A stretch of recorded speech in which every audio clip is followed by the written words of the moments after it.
We'll go ahead and get started. Since Chair McCroskey is not here yet, I will run the meeting until hopefully he's able to join us. So calling to order the meeting of the Albany Traffic and Safety Commission for Thursday, September 26th, 2013. And can we take the roll, please? Yes. Susan Reeves. Present. John Mickey. Present. Peggy McQuaid. Present. Farid Javandel. Present. Commissioner McCroskey is absent and excused. Okay. And next is our approval of the minutes from the meeting of July 25th. Do we have a motion on that or any comments? I'll move approval. I'll second. Okay. All in favor? Aye. Aye. Aye. Opposed? Abstain. Abstention? Okay. One I wasn't abstention. All right. So it passes 3 in favor, 1 abstention, 1 absent. And next is our opportunity for anyone who wishes to speak to the commission on items that are not on the agenda tonight. Anyone have any public comments to make on something not on the agenda? Okay, seeing none, we will proceed then to our presentation 5.1, which is the police report. Good evening, Commission. Our statistics for August, as always, these are kind of a snapshot of our data system. They're subject to change. But we had a total of 14 collisions last month, 12 non-injury collisions, 2 injury collisions. We had 7 hit and runs, 2 collisions near schools, and 1 bicycle collision. We issued 139 moving citations and made 21 DUI arrests. Tomorrow night, we're doing a saturation patrol for DUI enforcement that's funded through our OTS grant. So that's going on tomorrow evening. They're also doing a warrant service during the day as well. Very good. Any questions? I have a question. I do have a question. Go ahead. Are hit and runs up, or am I just more aware of them? You know what? Without your going back and researching it. They kind of bounce back and forth. So there's last time I think I did my report, if my memory serves me correct, we had very few, but they just kind of seem to bounce back and forth. Yeah. I wanted to make a very belated thank you for my ride along in August. I'm sending you a thank you, and I wanted to call out a few things that I noted that were Officer Dave Bellman spent an inordinate amount of time with me, and I really appreciate all his insight. And I don't know how many miles we did. He said on a day shift it's 40 to 50 miles in our small town. Yeah. Night shift could be 100 miles. Yeah, depending on how much they're patrolling around, yeah. It's crazy. I think that, I guess I got a lot out of it, but I guess the highlight is, more communication with you guys. I think you guys have such an incredible view on what happens in the city, and I think we need to pick your brain some more. So. Oh, thank you. Thanks. So, sure. Thank you. We're here to help, so whatever you need. Thank you very Yeah. much. All right, thanks. Okay, thank you. Have a good night. Okay. Then our next item is 6.1, a presentation regarding the Berkeley Bicycle Boulevards. And Eric Anderson from City of Berkeley is here to tell us about bike boulevards. Yes, this item is an informational presentation about bicycle boulevards and the different features that could be included in what the City of Berkeley has been doing since maybe 20, 25 years ago or something like that. And what it has evolved. This is particularly relevant now that we're wrapping up the complete street process, and that we're looking, or the commission is tasked to look at alternatives for bicycle routes to San Pablo Avenue.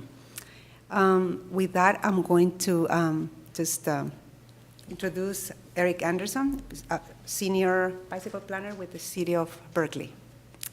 And I'll throw out one quick comment here, since most people probably already know. I work for the City of Berkeley Transportation Division. Eric's one of my coworkers there, but he's our expert on bikes, so that's why he's here to tell us all about it.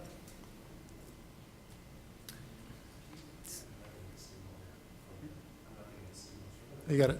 Great.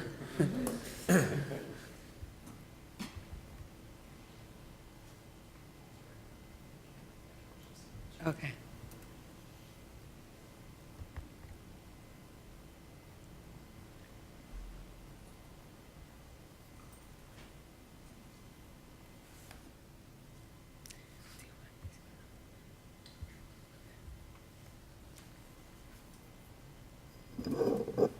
Okay, sorry about that. Thanks for your patience. So again, my name is Eric Anderson. I'm the pedestrian and bicycle planner at City of Berkeley, and Aleda asked me to come and give a very brief presentation on Berkeley's bicycle boulevards, and a little bit about sort of the history and how they function in our transportation network and some of the specific treatments that we have on bike boulevards in Berkeley. So really quickly, just so I understand my audience, how many of the commissioners have biked on a bike boulevard in Berkeley? So, okay. So we have a really great sort of experiential knowledge base here, and we'll talk a little bit about the experience of bike boulevards, but also kind of delve into some of the more technical aspects that help to deliver that experience. So when we, I think a lot of us already know sort of what a bike boulevard feels like, what it's like to ride on a bike boulevard. In terms of defining it from a technical perspective, bike boulevard is one of a class of bikeways that we call low-stress bikeways. Excuse me. And the idea is to basically develop a bikeway that's accessible to all ages and ability levels of cyclists, and that provides direct and efficient travel for cyclists. So we're sort of trying to replicate the kind of access that other modes have. And also to provide something that's attractive and pleasant and fun, which is, you know, something that we don't talk about a lot in transportation, is this sort of experiential way of talking about facilities, especially bicycle facilities, and the fact that having something that's pleasant and enjoyable is a good sales pitch for that mode. So in Berkeley, we've pursued a variety of different design strategies to implement bicycle boulevards.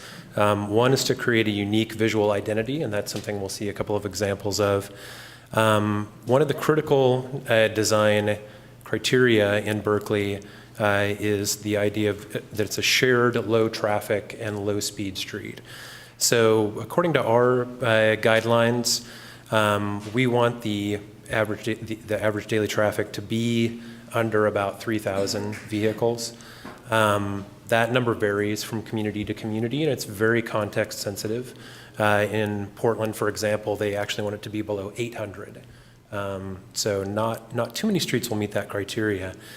We want to discourage non-local motor vehicle traffic while we still preserve free flow travel for bikes. And arterial roadway crossings are sort of a critical piece of the puzzle that we'll see a couple of examples of. So this is a really quick sort of context slide. Not a lot to say here, except that we're very fortunate to have the kind of street network that is shown on the left-hand side, a grid street network with a lot of connectivity, a lot of route options and choices. And that allows us to develop layered transportation networks where we have different networks within our transportation system that serve different functions. This is a picture of the Berkeley bicycle plan network. And if we overlay that with the arterial roadway network in Berkeley, these are the roads that if you're driving around Berkeley, you're going to be probably on one of these roads to get where you're going. Then we can overlay the bicycle boulevard network onto the roadway network. And if we put them both side by side, we can see how these two layers are sort of, the bike boulevard network is essentially copied and pasted one block away from the arterial roadway network. So the purpose really, again, is to achieve the sort of connectivity and, you know, directness of travel for bicycles that we provide on arterial roadways. And I like this slide also because it illustrates the idea that not every street is going to serve every function for every user. We have layered networks, or we have a bikeway network and an arterial roadway network and transit. And these all work together, and we do, in the process of design, have to make compromises as to how well we serve those different users on different roads. So I mentioned some of the criteria for bike boulevard selection in Berkeley. One of the critical ones is that it's not a transit or truck route, and it's a non-commercial street, mainly because those large vehicles don't mix all that well with bicycles, and because there's just too many competing interests on a commercial street to be able to make a bike boulevard work effectively in most cases. So this slide has a lot of stuff on it, and the point really is that bike boulevards can have a wide variety of different treatments, all the way from bike lanes in situations where you can't get the traffic volumes down low enough to something just as simple as a sign and a pavement marking. And rather than thinking about the various treatments that we might apply as a hierarchy, we sort of think of them as a menu where they work together to achieve the goals of having low speed and low volume streets. So if you're looking at this sort of pie chart, traffic reduction is an important element, intersection treatments are an important element, traffic calming going hand in hand with removing stop signs.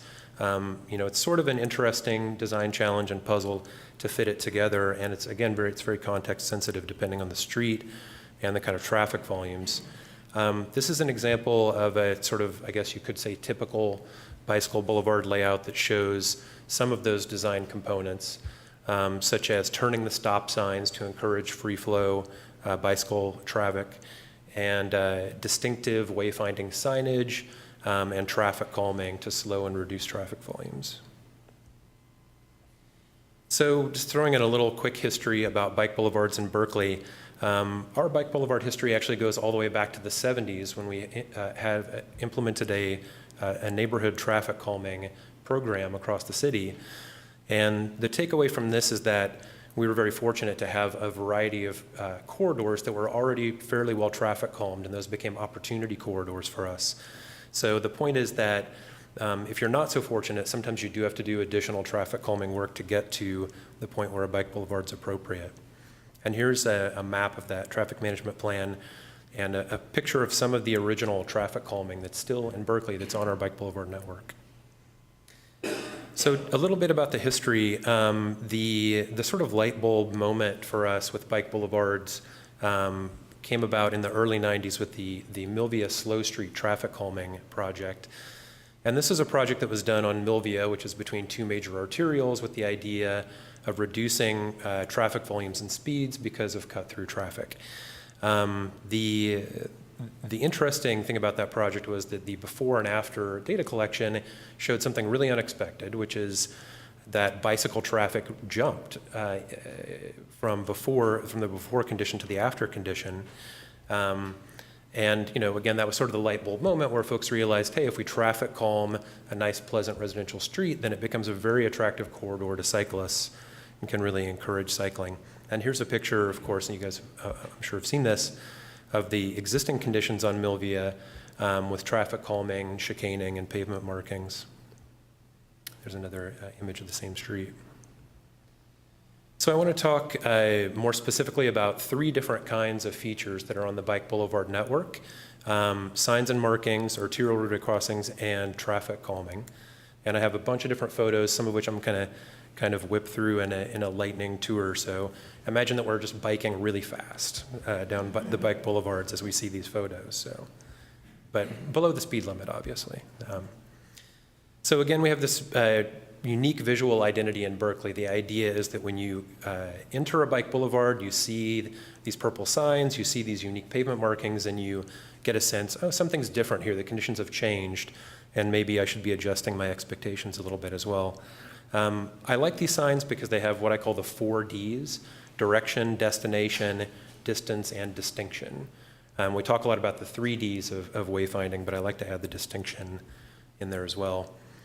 And here's some sort of, improvisational sign stuff going on. Apparently somebody really likes Rock Ridge BART a lot. I'm not sure on there. These are the Bike Boulevard pavement markings that we use, the oversized bicycle legend. And again, the idea is that when you get on the Bike Boulevard, you see these sort of leading you into the street, and it is hopefully intended to raise awareness that cyclists will be on the street. Another image of the legends there. And we do have some bike lanes on some of our bike boulevards in cases where we can't get the traffic volumes below 3,000 ADT. So arterial roadway crossings are a really critical piece of this puzzle, because in order to preserve the sort of low volume character of the bike boulevard, we have to locate them off of the street where the traffic signal is. So this is not a a minor problem. And in fact, we have about 18 locations in Berkeley where we need to put in some additional kind of crossing treatment. So if there is a signal there, we might be looking at just putting a legend down over the loop detector so that bikes can trigger that signal. And in some cases, we have awkward crossings like this offset intersection on Dwight, where we've actually had to do sort of an unorthodox contraflow bike lane configuration. You can see in this illustration, the red arrows are the one-way traffic, and the purple arrows are the two-way bike boulevard traffic that has to briefly go against traffic to get across Dwight there. So that's the contraflow in action there. And we have some more conventional intersections as well, like Channing and MLK, where we have a sort of a conventional traffic signal that's been modified to improve bicycle detection. And we've also implemented some of their turn movement restrictions. So we've made it a right turn only if you're leaving the bicycle boulevard, so you can't go through to increase the traffic on the bike boulevard. And then some locations seem to function actually relatively well without any treatment. This is Channing and Sacramento, where we have a very wide median that actually serves as a nice bicycle refuge for the crossing. So as a cyclist, you're able to sort of stage your crossing and isolate the different sides of the roadway. So we're starting to move more toward doing some other kinds of crossing improvements leading up to the most expensive option, which would obviously be a full signal. And we're looking at a new device, the rectangular rapid flashing beacon, which is just sort of a modified high visibility warning beacon. And we have a pilot design where we're using a bicycle waiting area and bicycle push buttons to activate these flashing beacons to achieve a gap for cyclists to be able to cross.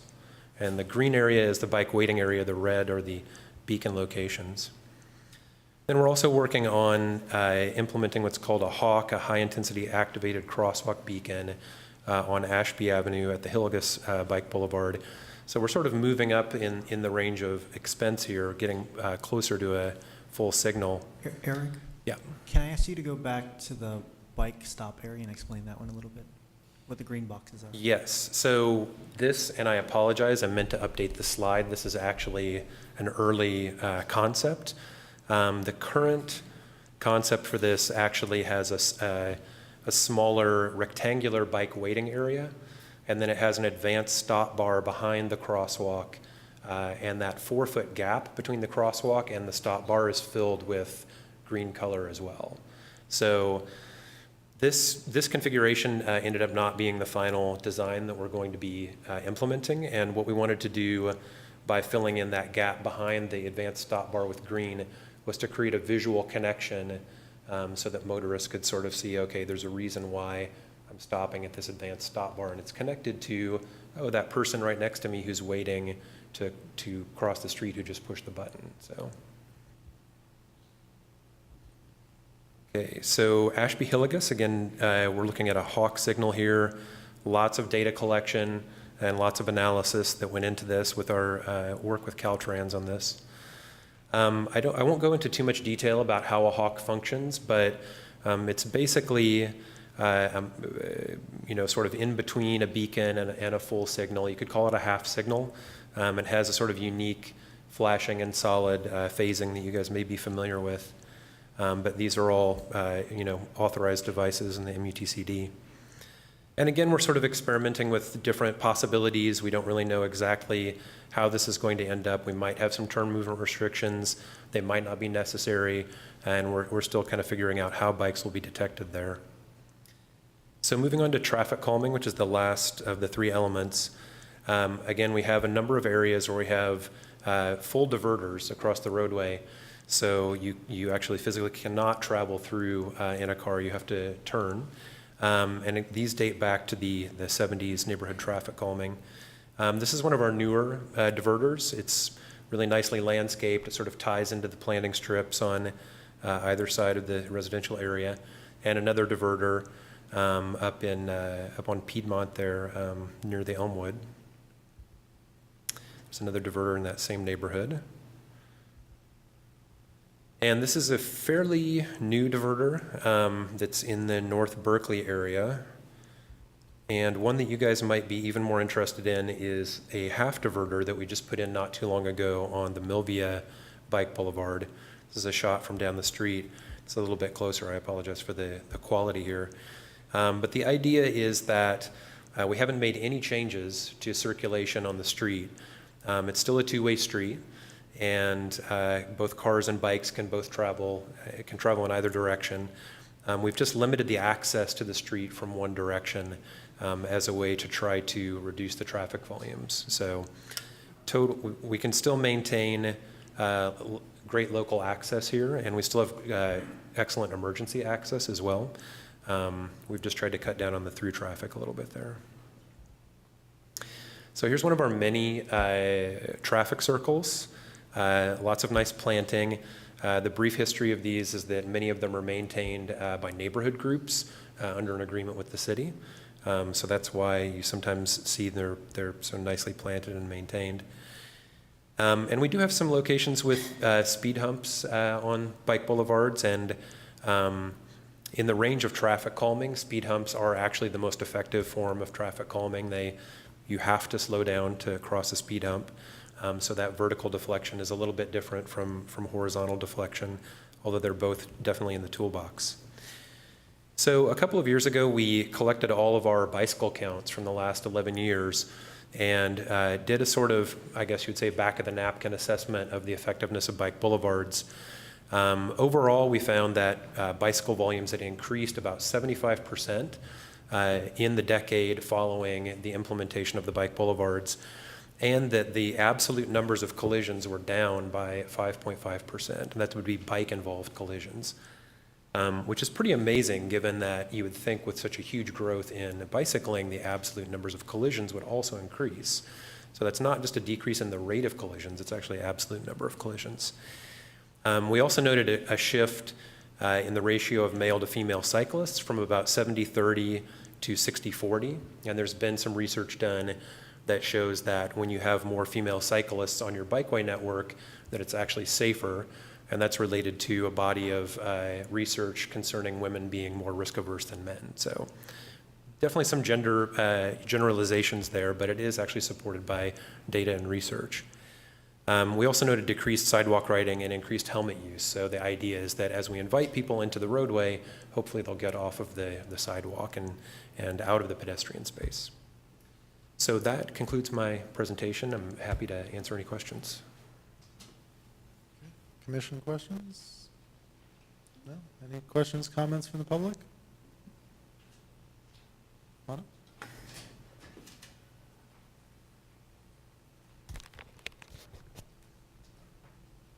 I'm Harry Chomsky, representing Albany Strollers and Rollers, and thank you, Eric Anderson, for the presentation, and thank you to the City of Albany for inviting him and for considering applying some of these treatments in Albany. We're really looking forward to seeing some of these improvements, and especially, of course, the Canes and Adams. I know the city is going to be studying Canes and possibility of bike boulevards on Canes and Adams streets, and really looking forward to that, and also to some of the quick improvements that can be made with just signage in other places around the city. There were a couple of specific points in the presentation I just wanted to draw your attention to. One was the idea that the bike boulevard is 1 block away from the arterial, and that's a perfect, I think Canes and Adams are a perfect example of that. Another was the use of a raised median at an arterial crossing, and that's something that we've seen in one example, possible design that somebody presented for how Canes and Marin might work with a median that would block left turns on and off of Marin from automobiles and allow bicycles to travel through more safely. And one other point that was sort of buried in the presentation that I think is pretty important is the orientation of stop signs, and that's something that I think Berkeley has maybe not taken to its full completion, but I hope that Albany would consider, as we're setting up bike boulevards, not just to say, well, this street's a good bike boulevard because it has fewer stop signs, and this street's not so good because it has more stop signs. But instead to say, let's make this street be the bike boulevard because it's where the bike boulevard needs to be. And if there are stop signs that are facing the wrong direction, let's turn them, either convert them to four-way stops or leave them as two-way stops in the other direction so that bicycle travel can be favored. Thanks. Thank you.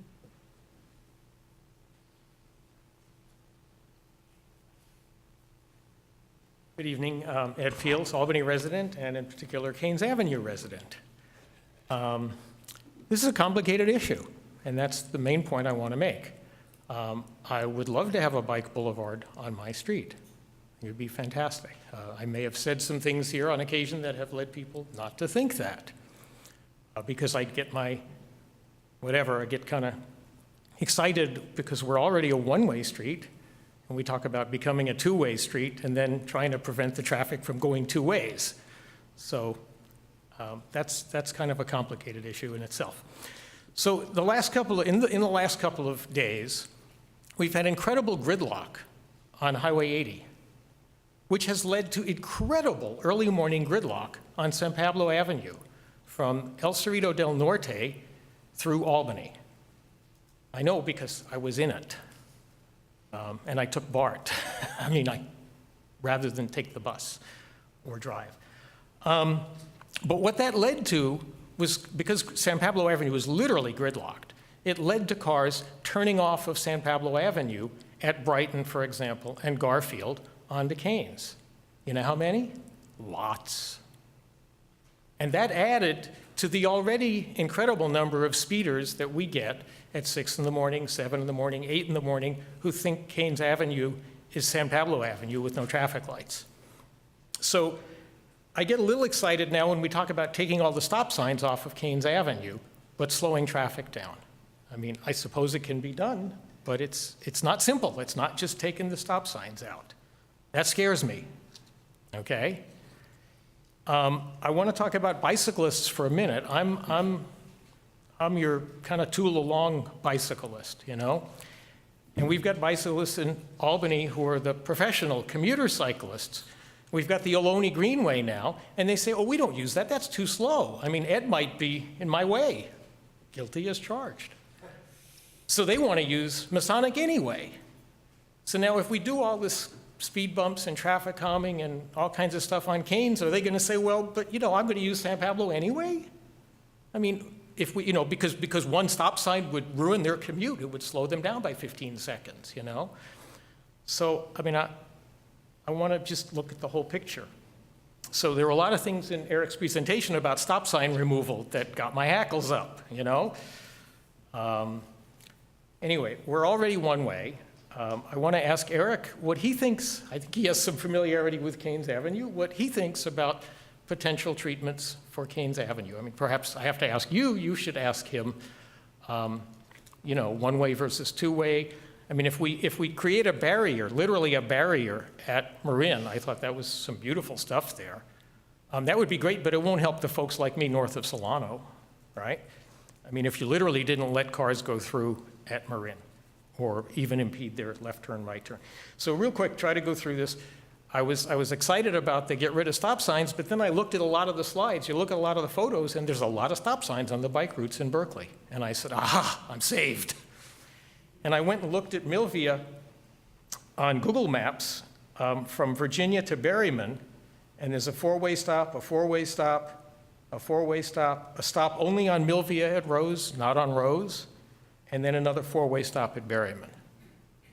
And yet that's a main bike route through Berkeley. So, okay. And then the last thing I just noticed in the packet for tonight is the fire department says, in quotes, talking about the complete streets, not about this particular item. They say the San Pablo-Portland Avenue intersection is the major response route for the northeast portion of the city. So I can't imagine that the fire department would want to not have a stop sign on Keynes and Portland, right, on Keynes. It seems to me that if they're going to be making that turn there, they're expecting traffic to stop, not be blowing through it, bicycles or cars. So all I'm saying is it's complicated as a Keynes Avenue resident, and I don't know if Eric wants to speak to the two-way with the half diverters versus keeping us one way and having a contraflow bike route, if he's thought about that at all, because we have. Thank you. All right, we'll wait until we hear all the comments and then ask Eric to answer questions that have come up along the way.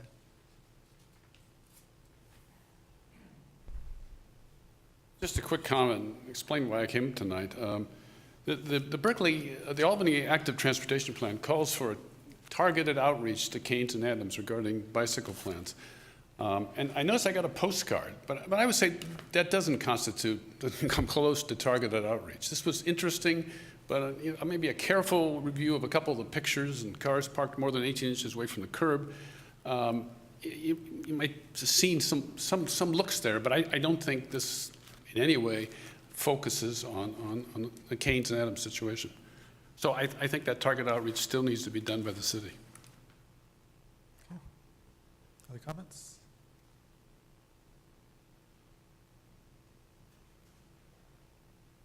My name's Ruth Jurdy, sorry, and I live in the 500 block of Keynes Avenue.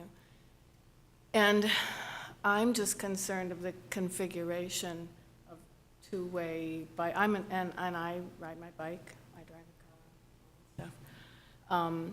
But I sometimes have difficulty backing out of my driveway because of the cars parked, and a car, turns on Brighton and turns down Keynes and is going so fast, and then I'm looking and I don't see anything, and I back out, and then all of a sudden there's a car right on my tail end, and they drive so quickly, and I'm just concerned that I won't be able to see bicyclists with cars parked. So I'm pro bicycle boulevard and bicycle everything, and like Ed, I'd love to see a bicycle boulevard on Keynes Avenue. But I'm just concerned about safety issues for the bicyclists and for myself. Thank you. Any more comments? Okay. So any follow-up questions from commissioners? I was wondering if Eric could just show the slide that one of the things I noted as you went through your slides, particularly the one about rotating the stop signs, is that there were a couple things on the slide that he didn't quite necessarily point out, maybe that they could answer or help us all. Was it toward the beginning? It was a little bit earlier. And it was that at the top of your slide was a median that actually blocks traffic from going through, and at the bottom there's a traffic circle a mini circle, to calm traffic. And I think that's one of the things maybe to point out is that if you are rotating the stop signs, and this was a discussion that happened in the active transportation plan, and I believe it was actually on, I don't remember if it was Cornell that we at one point were talking about making into Bike Boulevard. So if we think maybe beyond Adams and Keynes, because I think there are a lot of issues on Adams and Keynes that need to be figured out. One of the things that had come out of that recommendation was the idea of actually providing those other traffic calming elements, so that you always run the risk when you make a bike boulevard of inadvertently inviting lots of cars to drive on that. And so the idea of the traffic circles or the median divider at the top, which makes everyone, you could only turn right at the top of the drawing, discourages people from driving through.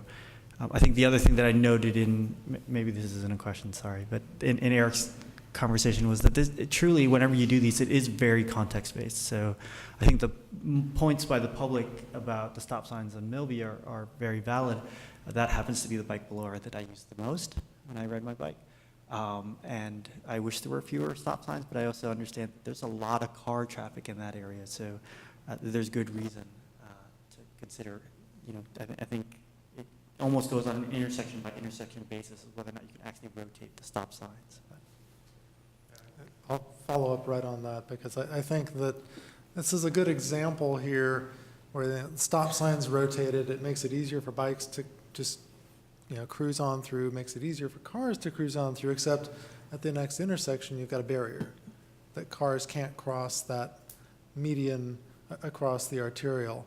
And I think looking at bike boulevards in Berkeley, Eric's got a couple slides that show examples of that, where it's permeable to bikes but not to the cars. So you really open up the flow for everybody, but then you come back and you restrict the cars from being able to go through, so it's not as inviting to them. And that's where you can really achieve the maximum benefit. The challenge, of course, is you have to take a holistic approach. You can't just turn the stop signs and say, oh, we did something great. Well, but how did you mitigate for it?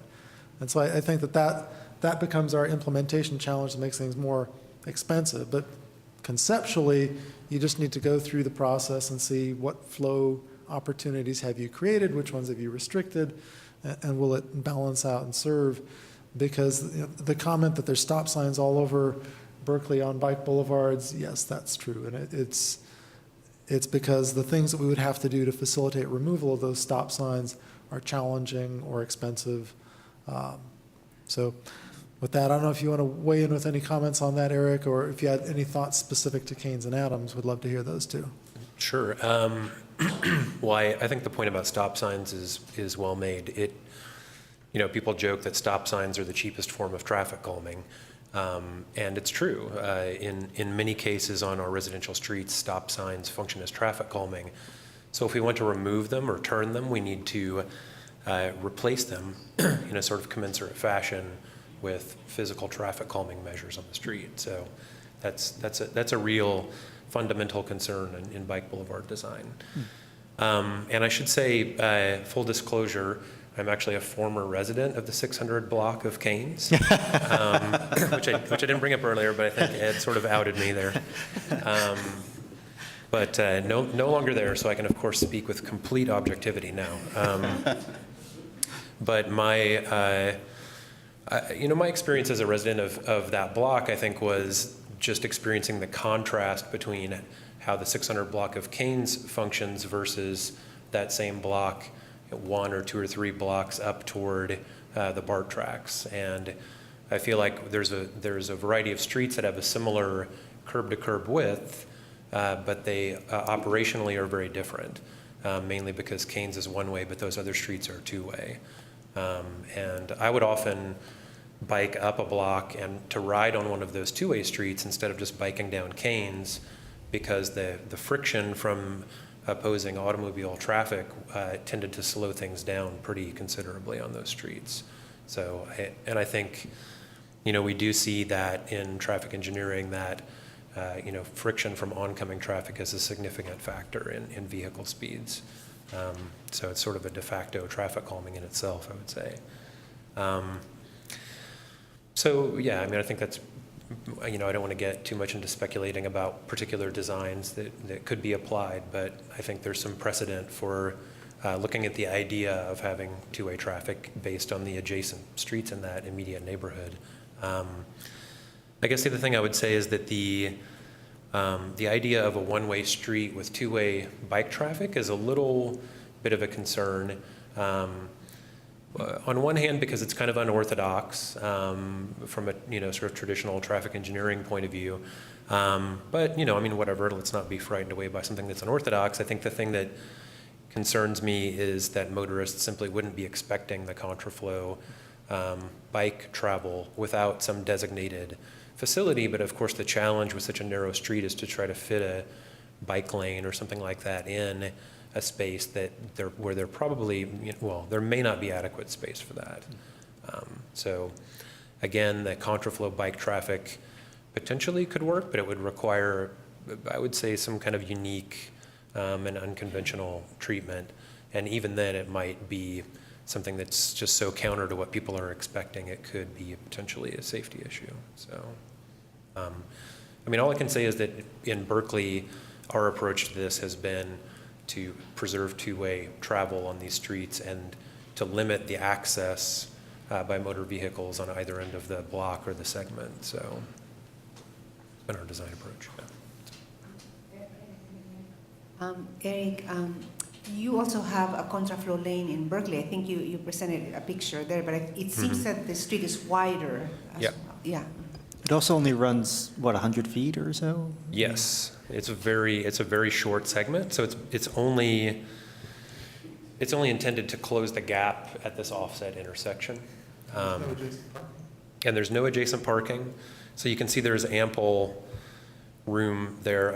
That is probably No driveways. no driveways, no. That's probably a 10-foot wide bike lane, something like that.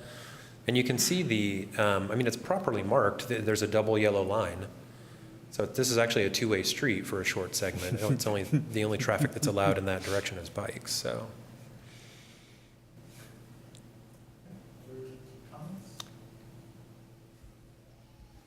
So, Just a last comment. Have you heard any complaints from the residents regarding some issues at bicycle boulevards with traffic? Or it seems to me that they're calmer, the streets are calmer. I mean, it's obvious.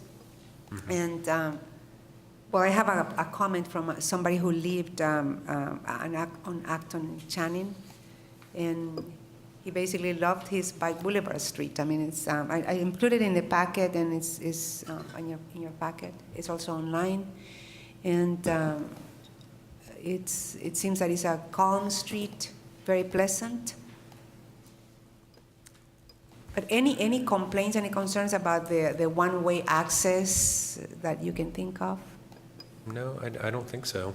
I mean, this location at Cedar and Milvia is the newest half diverter that we have, and my understanding is that it was installed as part of our request-based traffic calming program. So presumably there was some initiative on the part of the local residents to have it installed, but I'm not aware of any complaints. I mean, mainly the complaints that I hear are from folks who don't live in the area, and they get frustrated. Well, yeah, they get frustrated because they're trying to cut through and they can't, and well, that's exactly what we want, actually.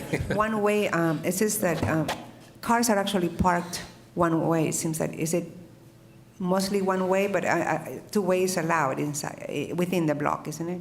It's two-way traffic is still allowed. I think what you're seeing is at the end of the block, folks are parking facing the opposite direction. in the previous picture you had, I think that you can see car, oh no, I guess you don't see cars, never mind.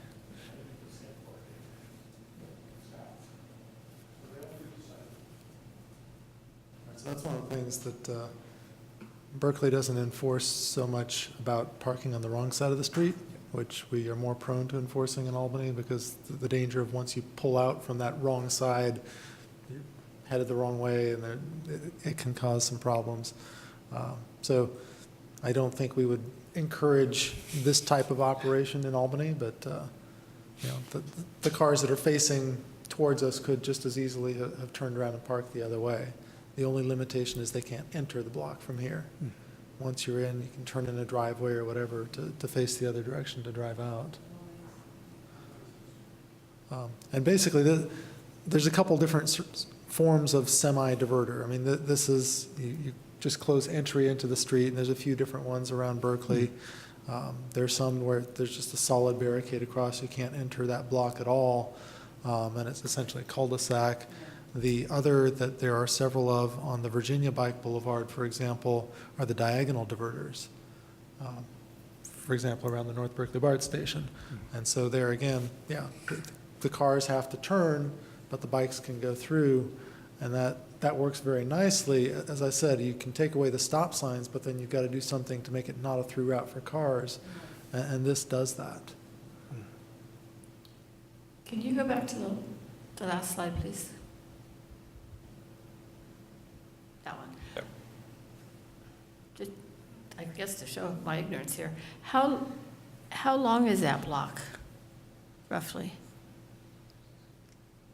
Probably about 250 feet, maybe. Up and down Cedar, it's probably 200 feet or so, but the north-south direction is quite a bit longer. They're right, those are very long Sorry, blocks. Probably 700 feet or so. Yeah. Cedar Six to 800. and Yeah, okay. Milvia we're talking about? Yeah. My question actually is, why would you then not just make it one way? Why would you want cars making U-turns? It seems to me it would be a bigger hazard for the bikes if they're backing up and trying to make a three-point turn. Why wouldn't you just make it one way? Well, I think it's to preserve the two-way bicycle movement as a legal movement under the vehicle code, so that if there is a car-bike collision, that the bikes are not cited for traveling the wrong way. Okay, thank you. Center line of Cedar to center line of Vine on Milvia is 660 feet. There you go. Right, exactly. And our blocks in Albany are about 200 by 800. is my Unless you recollection. live A on little Curtis shorter? and you're a quarter Oh, that's right, mile okay. long. Unless you're on Curtis and they're a quarter mile long. Well, yeah. I would joke that I have a little over half mile walk to work when we used to work in a different place, and I walked 3 blocks. Yeah, so we have pretty long blocks. Some of them.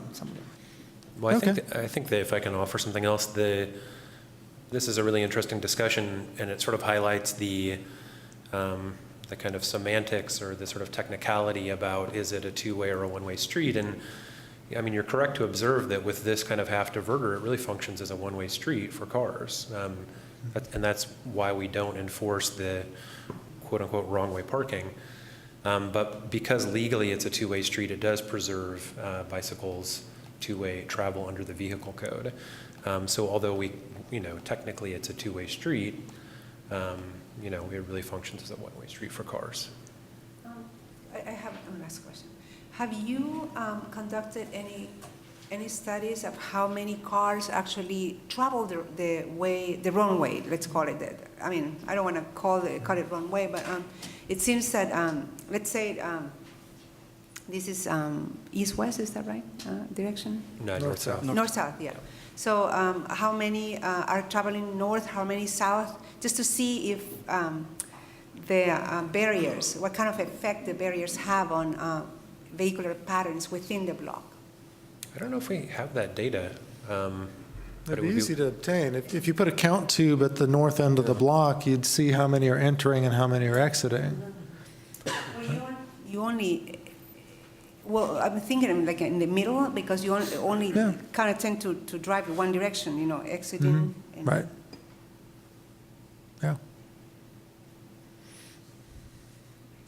So I was wondering, Eric, if you would be willing to allow to leave a copy of that presentation? Because Sure, this absolutely. is, I think, really good information that's kind of nice as new traffic and safety commissioners members join. It's something that can be given again. Also, if it's something that could be posted on the web, just as a link. It's posted, right? Oh, is it posted? Yeah. I didn't think it was one of the attachments. Sorry, my apologies. It's on the traffic and safety agenda for Okay. tonight. But his presentation's actually, Yeah. did I miss that? I'm sorry. 6-1 or 6-1? Sorry. These, Yeah. The I second only got the link. comments, sorry. There's Oh, the no, no, I comments see, and then sorry, right below it second is one. the The second one. presentation. Okay, my apologies. I'll leave a copy on the desktop of this laptop. Okay. No problem. All right. things. Very I good. do have a copy also on my flash drive. Okay, great. All right. Thank you, Eric. Thank you. Thank you. Thank you very much. Okay. So we're going to move to our next item now, 6.2, which is the UC Village mixed-use presentation. You have a report on that one? Yes, thank you.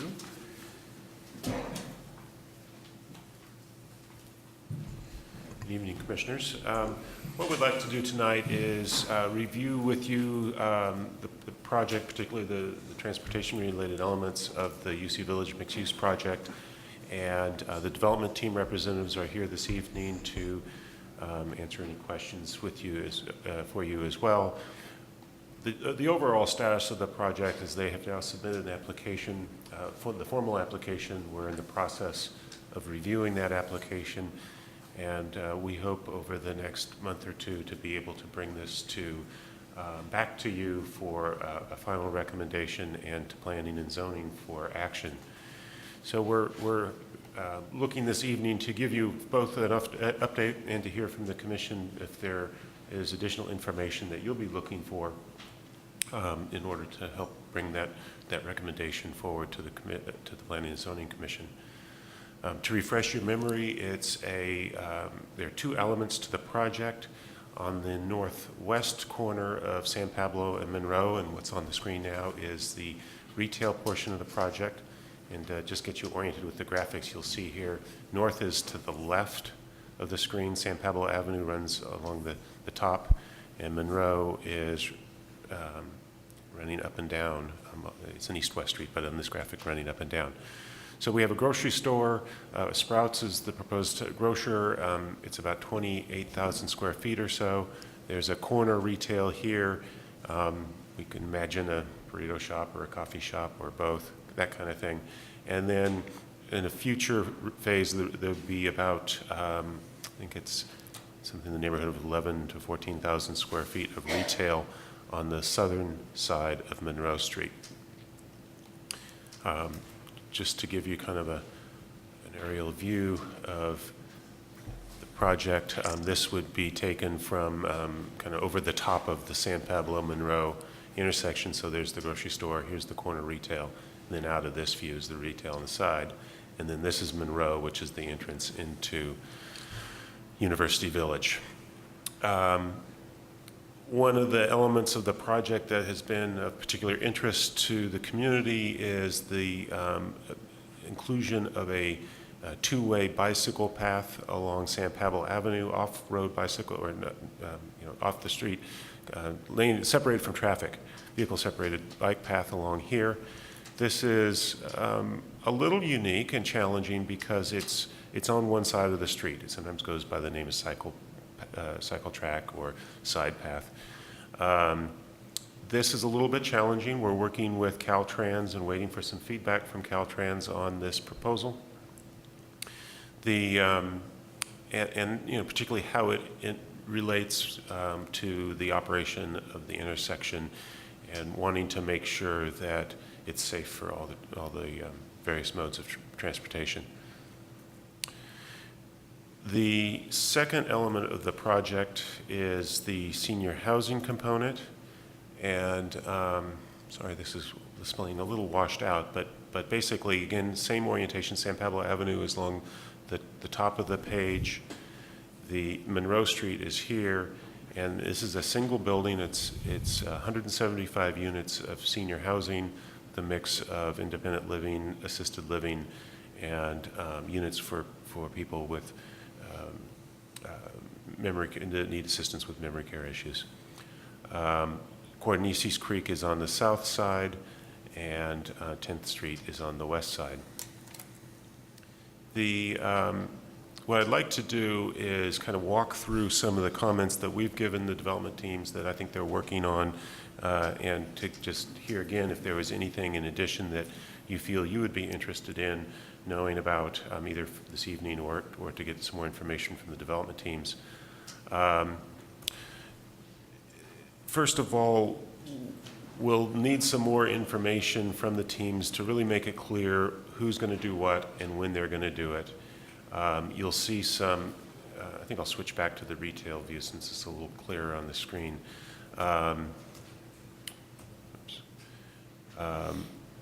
There's a lot of change from Monroe Street, as an example, with perpendicular parking where today there's basically parallel parking that's unused, relocation of some bus stops, and basically completely reorienting the street and redesigning the street. So we need some clarification from the development teams who is going to take responsibility for that and when all that work will be done. We also need a little bit more analysis to make sure that this is a functional street. I think the commission at earlier meetings has asked some questions. I'll zoom in a little bit on this just so you can see it a little bit better. How will these perpendicular parking spaces work when traffic is queuing up at the intersection, or if it's just a normal day? You know, how does that work? Is there enough room to maneuver in and out of the parking spaces without creating issues either for bicyclists on the street or for other vehicles?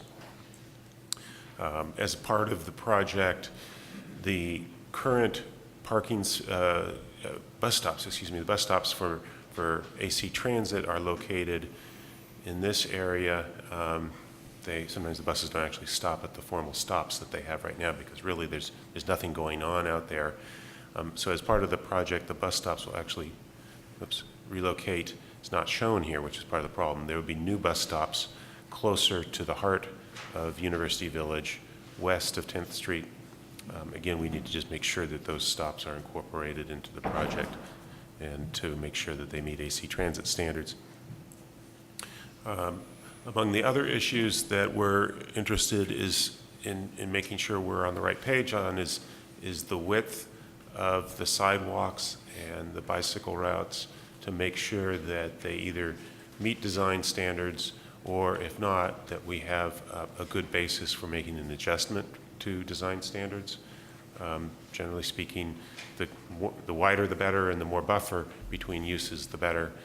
And these are fairly tight facilities for the pedestrians and bicyclists. It may be that that's just part of urban design, as we have to squeeze it all in, but we need a little bit more work on that. Other comments that relatively easy to respond to, but we do need to make sure we've got enough bicycle parking, employee showers for people who are biking or walking to work, and fine-tune perhaps the location of those. And then as we work with the Arts Committee in the location of public art to make sure that the interaction between particularly the pedestrian network and the public art installations are thoughtful, so that all is integrated together. That might be particularly relevant with respect to the senior housing project, where the Arts Committee has talked about wanting to have a kind of a gateway art feature right at Cordonices Creek. And depending on what that is, it may be something that is, in addition to being a gateway feature for people who are traveling by, it's also something people may want to walk up close to. So this may need a little bit of fine tuning to consider that. Then finally, for the senior housing project, we've noted that we'd like a little bit more refinement to what's going on 10th Street. As many of you know, the ball fields are actively used, and how 10th Street is organized could really be important to both the safety of the kids that are waiting for their turn to use a field or after a game, and also just to the enjoyment of the whole area. Imagine seniors living in that project wanting to walk around and catch some baseball, get Little League games, or just walk around to the retail area, and just make sure all that is integrated together thoughtfully. So we're moving hopefully closer to, as I mentioned, the Planning and Zoning Commission approval. The commission will be considering both what's called a tentative parcel map, which is basically establishing the property lines and establishing conditions of approval for infrastructure improvements, as well as design review, which is a little bit more focused on the architecture of the building. And between those two approvals, that's where we will put in specific conditions of approval that would be of interest to you about transportation-related improvements. So I'm happy to answer any questions. I know the development teams are here. They can answer any questions you might have as well. Okay. Questions from the commission? No? Well, I guess I could make this into a question, not a comment. I believe that we had talked earlier, several months ago, about the necessity for a wide opening at Monroe and San Pablo, and how to visually put constraints to slow down traffic, whether it's color or texture or whatever. But that, I don't believe that's in here, so could that be added as a concern? Yes, thank you. You did mention that, and I think, and specifically, you're referencing this big, wide right turn from Right. San Pablo onto Monroe. Right, I understand it has to be that wide for the trucks. Well, But how to make it visually smaller, maybe? make it visually smaller, or if there's a way to do this that perhaps narrows that a little bit. Every little bit helps. It's a fairly wide or lengthy crossing, and it's really there only for the trucks. But you need to have it because of the volume of pedestrian bicyclists. You don't want to have trucks clipping the corner of the sidewalk, which is what they do now. If you go over to that intersection and watch a bus come across, they probably, if they wanted to, could make the corner, but normally if they slow down, but they take it kind of fast and they just go over the corner of the sidewalk, and it's not a huge deal right now because there's hardly anyone standing there. But with this project, there will always be someone at that intersection. So yeah, we're looking into that, whether there's some sort of treatment that we can do to improve Given the tire tracks and the landscaping, it's pretty clear where they're going. Yeah, it's, Jeff, can you explain a little bit though, because what are the lane alignments that are going to be there? Because if I remember correctly, the truck is actually in the left turn lane, or my recollection was there was one lane kind of in this drawing headed down, and there were two lanes going up, or is that no longer the configuration? that is no longer the configuration. But I think what's happening is the assumption is the truck is in the right-hand lane of San Pablo. And it's making this turn without going into the oncoming lane on Monroe. A single lane headed up on this Right. drawing. So so there's 24 feet on the left side of this of Monroe that's dedicated for traffic coming in? It's essentially dedicated to, yes, Okay. yes. And will that be striped as 2 lanes, or is it intended to be striped as No, I think it's one intended really to- wide lane? Well, All right, sorry, so Yeah. let me pose this as the issue I'm finding is that if that's striped as, well, however it's striped, I know we need to accommodate the truck, but cars are going to be able to easily fly around this corner. Right. And okay, yes. Sorry. Jeff, it might help if you put up the circulation. sure. Eric, do you want to Yeah, and I can talk Okay. through this? a little quick, Oh, yes, that's helpful. do you have the is this more of a graphical, Okay, see, that's what I thought we had. I thought we had a left turn lane and a right turn lane going up on the drawing. Older one, okay. But if you have, as part of the tentative map application that we had submitted, there's a circulation plan that's more of a graphical sheet TM9. It's on yours. Yes, on our tentative map application, correct. And I think that'll help frame the holistic approach to circulation. Yeah, so one more. Oh, this is the actual one. It'll take me a minute to pull that. Okay. But to answer your question, Commissioner, Eric, if you could go to the microphone, we're being. Sure. I'm Eric Giroux with BKF Engineers. Sorry. The lane configuration at Monroe at San Pablo is actually consists of going east is a right turn dedicated lane, approximately 12 feet wide, a left turn dedicated turn pocket that's also 12 feet wide, and then a lane going westbound into Monroe, into the development, also 12 feet wide. So there isn't a 24-foot wide lane that will allow the cars to make that quick wide turn. So it'll be reserved for, it'll be striped as a 12-foot wide lane. Okay.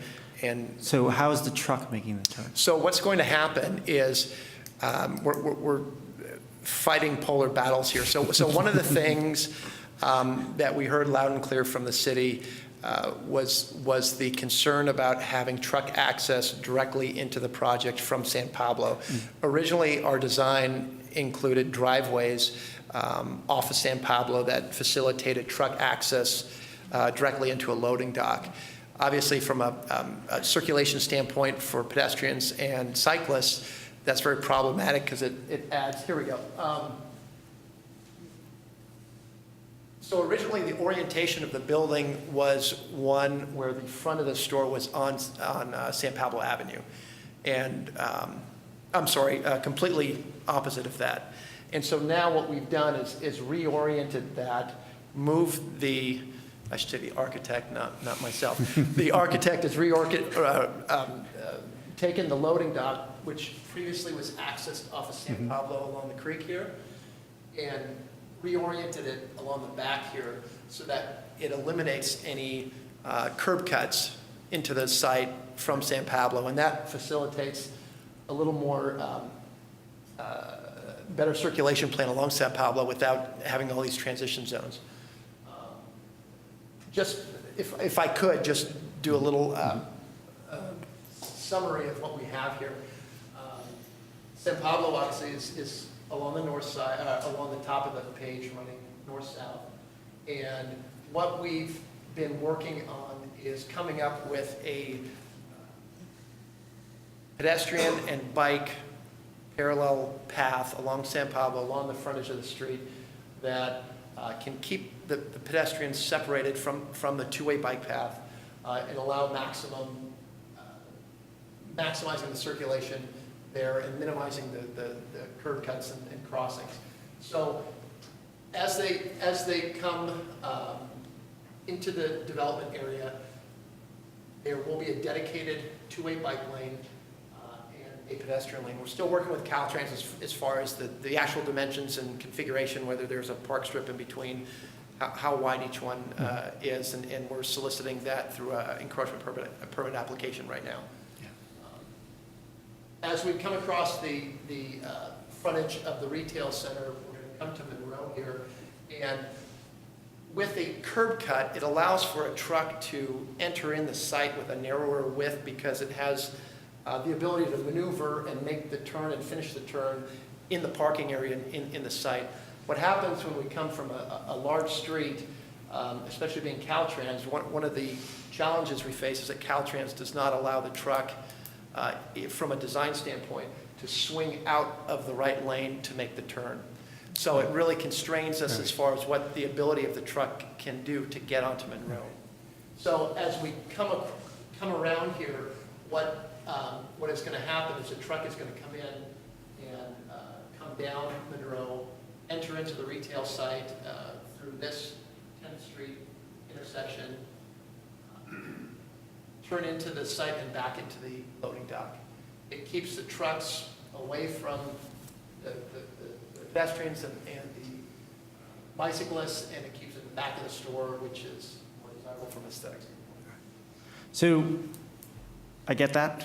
And I asked that question, could the truck be in the middle of the left and the right lane on San Pablo and make that turn to reduce that radius? And Caltrans doesn't allow it. Caltrans won't allow us to do that. My issue is that this drawing shows the truck being within that 36 feet, being up against the northern edge of Monroe Street. But in your actual truck diagram, it's showing the truck ending up essentially in your left turn lane. That's correct. And so which is happening, I guess. So this is a diagrammatic flow chart, if you will. The actual truck template that we utilized, and Jeff, maybe you can bring that truck overlay, I think, of the actual truck movement on the Monroe. That one? Yeah, it's a little light here.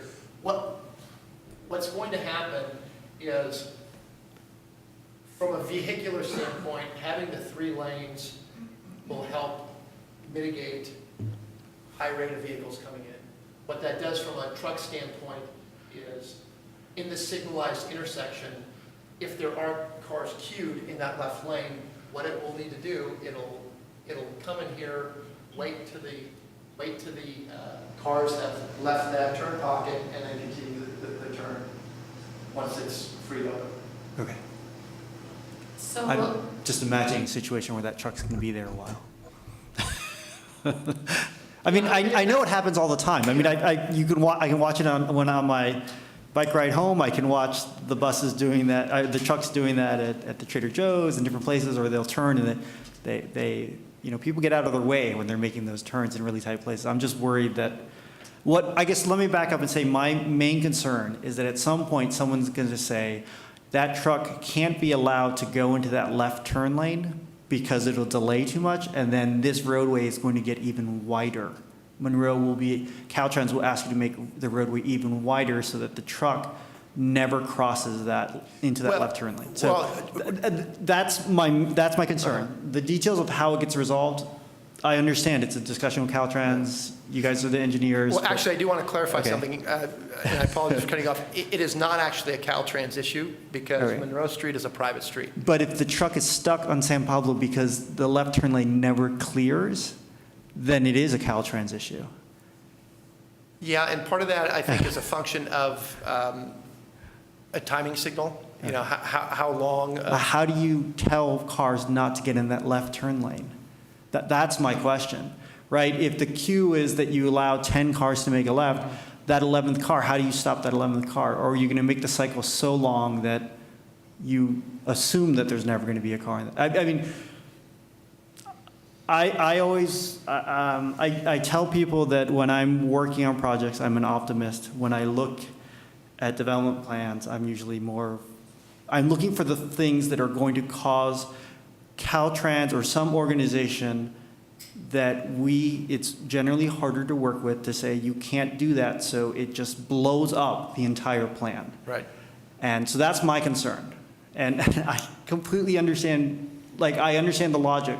And I know that maybe, 40, whatever it is, 99 out of 100 times that truck will be able to make that turn. My concern is that Caltrans will say, this is too high of a possibility. We won't let you do this. We want this roadway not 36 feet wide. We want it 48 feet wide so that truck never crosses the line. And that's my concern. Sorry. I don't want to take over the entire discussion. No. That's my concern. Totally understood. I think the only way to keep them from, because cars arrive randomly, especially when you've got parking lots and parking spaces, they're not being metered by some upstream signal. So they may arrive at exactly the worst time.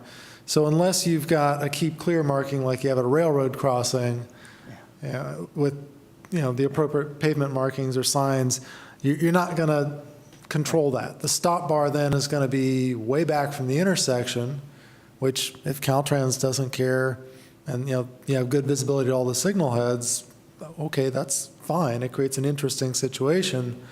But that might be the kind of odd configuration we get to. And frankly, I hope that's more likely than going to a 48-foot wide road.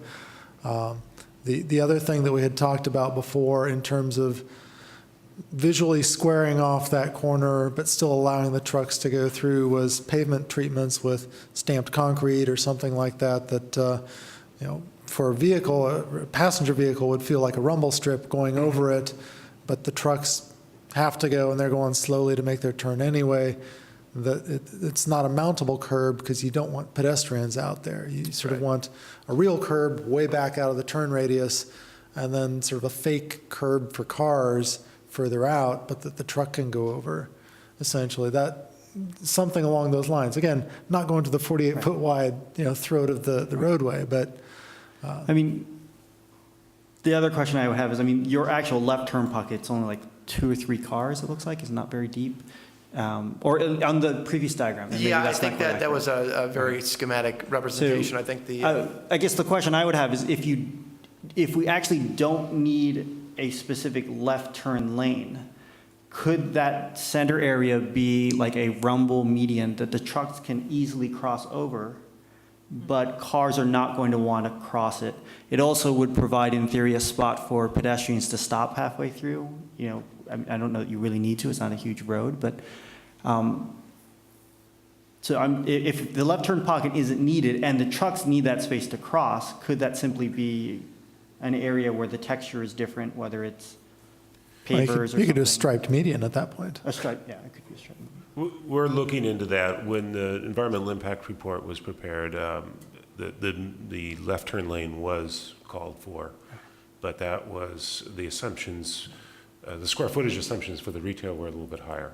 Okay. So my guess is we probably need something, but not, I believe it was 10 or 12 cars originally. So it's actually much longer than that one. Right, but it was a bigger project. It was maybe twice as much retail. And now we may be able to reduce that, but we probably need something. Okay. The adverse effect of having a right and a left, obviously, combined in one lane, is that your queuing is going to be a lot longer, and it's going to back up over the parking because it's not, if the first car is wanting to make the left, then all those cars that are trying to make a right are blocked. Right. I know it's complicated. My concern is that blowing up the intersection. Sorry. Right, and we don't want that either. Well, along the same line though, if the trucks get stuck on San Pablo and can't turn left because there's cars there, what happens to the San Pablo traffic? What happens to the buses now that are stuck behind the truck? And now we've got the same problem there that we have at Marin or Solano and San Pablo right now. So how do you fix that? You know, this is not an uncommon situation. A lot of streets where you have grocery trucks coming into two-lane streets. It happens all over the place. And, you know, I don't want to say it just works out because that's a very cavalier way of saying it, but vehicles and the trucks learn to coexist.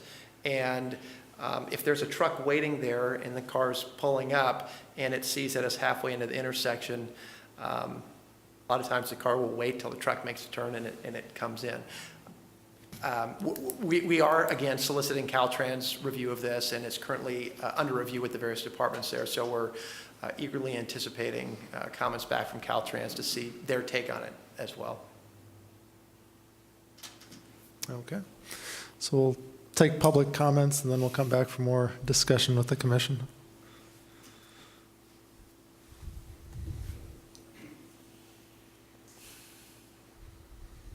Is it okay if I unplug this machine? Okay. Okay. Thank you very much, Commission, for considering this project, and thank the engineers and staff for bringing the design forward and commenting on it. So one of Albany Strollers and Rollers' concerns with regard to the current two-way bike facility along San Pablo is the relationship to the bus stop that's proposed in front of Belmont Village. And at least in the latest plans I've seen, which my knowledge may be out of date, the bus shelter is up against the building, which is on the west side of the sidewalk and the two-way cycling facility. And then the bus stop is on the curb, and there's sort of a painted box shown right on the cycling facility. And we don't think that design will work very well because you'll have people in the shelter and the bus pulls up and then they step across the cycling facility and they have to do it kind of right now, as opposed to having the flexibility to pick their moment, look around, see when it's good to go. This is a cycle track in Vancouver. And so you can see the way they handled this here, there's a lot of interesting elements to it. First, they have a sort of a bus stop island, so where passengers can wait to embark and disembark onto without stepping onto or off of the cycling facility. And then the cycling facility itself, it's maybe a little hard to see, but it's what's called a speed table, which is a kind of a speed hump that's been split, stretched, and has a crosswalk across it. And so that tells people cycling on the facility, hey, this is a place to slow down because there's people crossing back and forth to go to the bus. So we think this is a pretty reasonable design. Obviously, it takes more space, and so the building would have to be set back, at least in that area, and the cycling facility might have to curve a bit as opposed to be straight like this one. But we just hope there'll be, some more consideration given to the detail of that design. That said, I wanted to. I was wondering if staff could go back to the circulation element, because I have to say I hadn't looked at that. And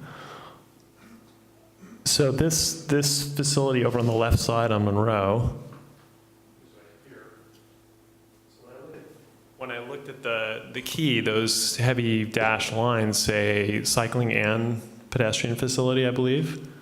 And we hadn't seen that before, and so I'm pretty thrilled with that. And if that's your intention, I don't know what the cross section is proposed for that side of Monroe there. Obviously, it's a different design along San Pablo. I think it's more of a shared space kind of a use, but maybe it's a 10-foot wide sidewalk or 8-foot. I don't know. I'd be interested to hear what your thoughts are on that. But that would solve one of the problems that some of our members have expressed, which is that members are more likely to be going westbound on Monroe when they come home at night, say to the village, they go to the market, and they don't want to have to double back to Cordonistas Creek. They'll probably just go right down Monroe.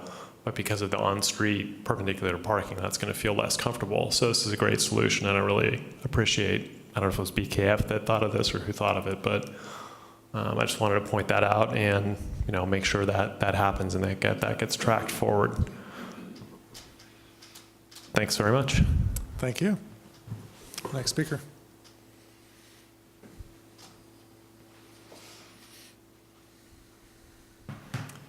Hi, I'm Harry Chomsky again, speaking for Albany Strollers and Rollers, and thanks for the presentation. I know that the city had an arrangement with Michael Moole to perform some kind of a study of cycling possibilities for cycling facilities through this area, and I haven't heard any update on whether that study is being done or has been done or what the results are. And I'd be really curious to hear what he has to say about the cycling facilities that have been proposed. I mean, they look wonderful from a cyclist standpoint. I'm a little worried about some feasibility aspects and how other agencies, Caltrans or AC Transit, might react to certain aspects, and I'd be worried that if there were a problem, like say with the bus stop that Preston was speaking about, I don't want to first hear about it from AC Transit and have them say this isn't going to work, and then we're really out of options. I'd much rather anticipate those problems, as Commissioner Mickey was saying, take the pessimistic approach and make sure we can understand what's likely to cause trouble, make sure that we have a good answer to it before we get too much farther with this so that we can be confident. So I'd really like to hear an update on what's happening with that study. One other element that I haven't seen detail on in a while is the crossing of San Pablo at Dartmouth Street to get pedestrians and bicyclists from Dartmouth to the new bicycle facilities being built on the south end of the project. And I'm wondering what kind of facility is being proposed there, and if there's been any discussion with Caltrans about the feasibility of that crossing, those crossing improvements. And the final point I wanted to add was, since the project entails both the northern part, grocery store, and the southern part, senior housing, the cycling facility, a lot of it goes along the senior housing, but we would want to ensure that if the grocery section is built first for any reason, that the cycling facility would be built as part of that initial project so that we wouldn't end up with a grocery store that's isolated and inaccessible with the idea that someday in the future the senior housing will be built and that's when the bike path would go in. We'd want to ensure that the bike path is built in whatever the first phase of construction is. Thank you. Thank you. Can I ask a clarifying question? Is it okay? Of you, yeah. Sorry. When you say the bicycle facility, do you mean the bicycle facility along San Pablo, or do you mean the one along the creek? I'm speaking mostly about the one along San Pablo. Okay. I just want to clarify because they're connected at that spot, right? Okay. So, but I'm mostly, with regard to this project, I'm mostly interested in the San I just want to Pablo make sure on the record that we're clear as to which one, because I could imagine that if the grocery came in first, it would actually be hard to build the one along the creek. Oh, yeah. before. No, I was, So, regarding just the order making of construction, I meant that if the grocery store is going to be built, we want to make sure that the cycling access from Dartmouth Street to the grocery store is Along also San built. Pablo. Yes. Okay, sorry. Okay. Other public comments?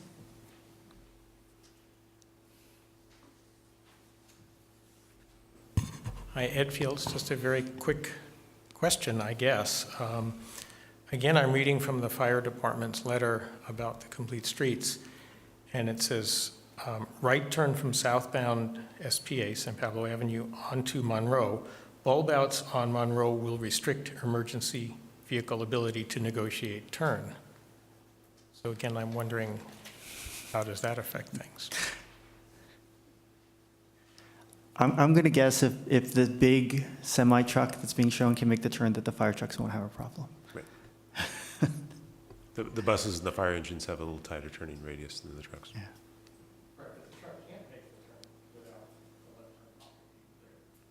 Right, with bulb outs, you wouldn't be able to. This I pretty think much the opposite of a bulb out. I don't know for sure.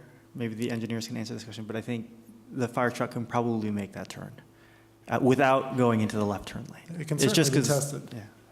Yeah. Yeah. We can run a simulation Okay. and show that as an exhibit. Okay. Good. Fire trucks also can generally kind of do what they want in the road, so they can move a little more to the center of the road and make the turn if they have to. Isn't that alone? Well, I mean, you've got parked cars further along the street, you have a corner, if you have, well, maybe I'm misinterpreting the route. The comments conceivably could have misinterpreted it, because one way of looking at this is you've got a street and then there, you put in the parking there and squeezing down the street, but those curb lines aren't necessarily the original curb lines. Yeah. They're not. Yeah. It's much narrower now.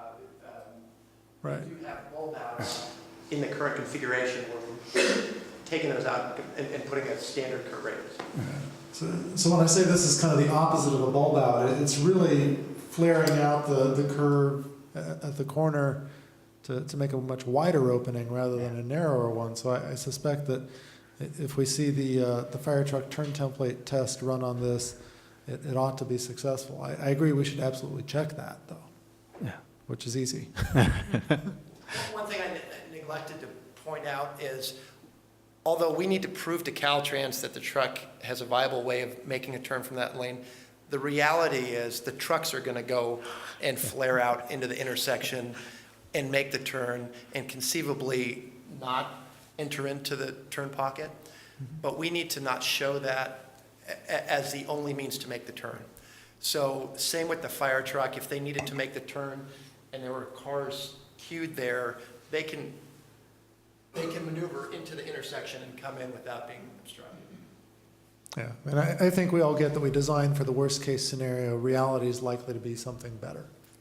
Can't the fire trucks also change the light? Yeah, so the fire trucks are going to initiate the detector system, and the lights will turn red in the opposite direction from which they're going. Right, to clear the intersection. It'll get the people off Monroe. No, it actually, if they're coming down San Pablo, their strobe light is going to turn the intersection light green in San Pablo to allow them to go through. It would be only in the case if they were coming up Monroe to get onto San Pablo that would turn green, and then those cars would either move out of the way or get through the intersection. Right, so it turns the light green in the direction the truck is going. Right, I was thinking if it turned green on Monroe, it could clear those left turn cars out of the way for them. Yeah, again, the way the strobe detection works is they have a little high flashing strobe that's pointed ahead in front of the truck. No, I know how it works. Yeah, It just- You'd have to come up with a very specialized installation to make it do that. And then it would have to recognize which street you wanted at that given moment to get the green light. Because if the fire truck were continuing south, you wouldn't want Monroe to get a green. It's an interesting question, though. They can get out and push the button. Okay. Other public comments?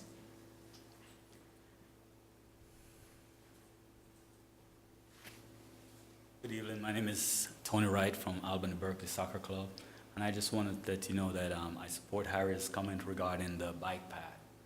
We have roughly 1,600 kids, 1,200 families that uses a facility in Berkeley that borders the UC Village. Of that 1,600 families, 1,600 kids, approximately 400 of them are Albany kids. And we strongly encourage them to ride their bikes or find some means of transportation rather than having parents commute, traveling with their kids to the park. Two things, there's not enough parking space, and it gives the kids the independence of getting an exercise, coming to a park that we need to have more utilization of. So making the bike path accessible and part of the initial development plan is critical for us and for moving kids from the east of San Pablo to the south of San Pablo. So whatever happens, we would really, really appreciate it. Actually, not we, but the kids would really appreciate it. Anything else? Just so you know that I was just coming from the park earlier on and seen some kids ride up Harrison, and you definitely help make it safer for those kids. Thank you very much. Thank you. Okay. Other public comments?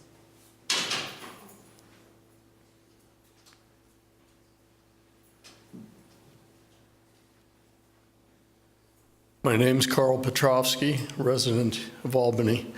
I may be wasting your time, but I did have an idea about changing the geometry of this intersection. May have already been considered, but I thought I'd bring it up. I'm hesitant to say this is the answer because, for one thing, I don't know what this is for, whether that's landscaping or not. But suppose this left-hand turn lane were eliminated and a right turn lane were created here. So the left turn traffic That's it. Thank you. Thank you.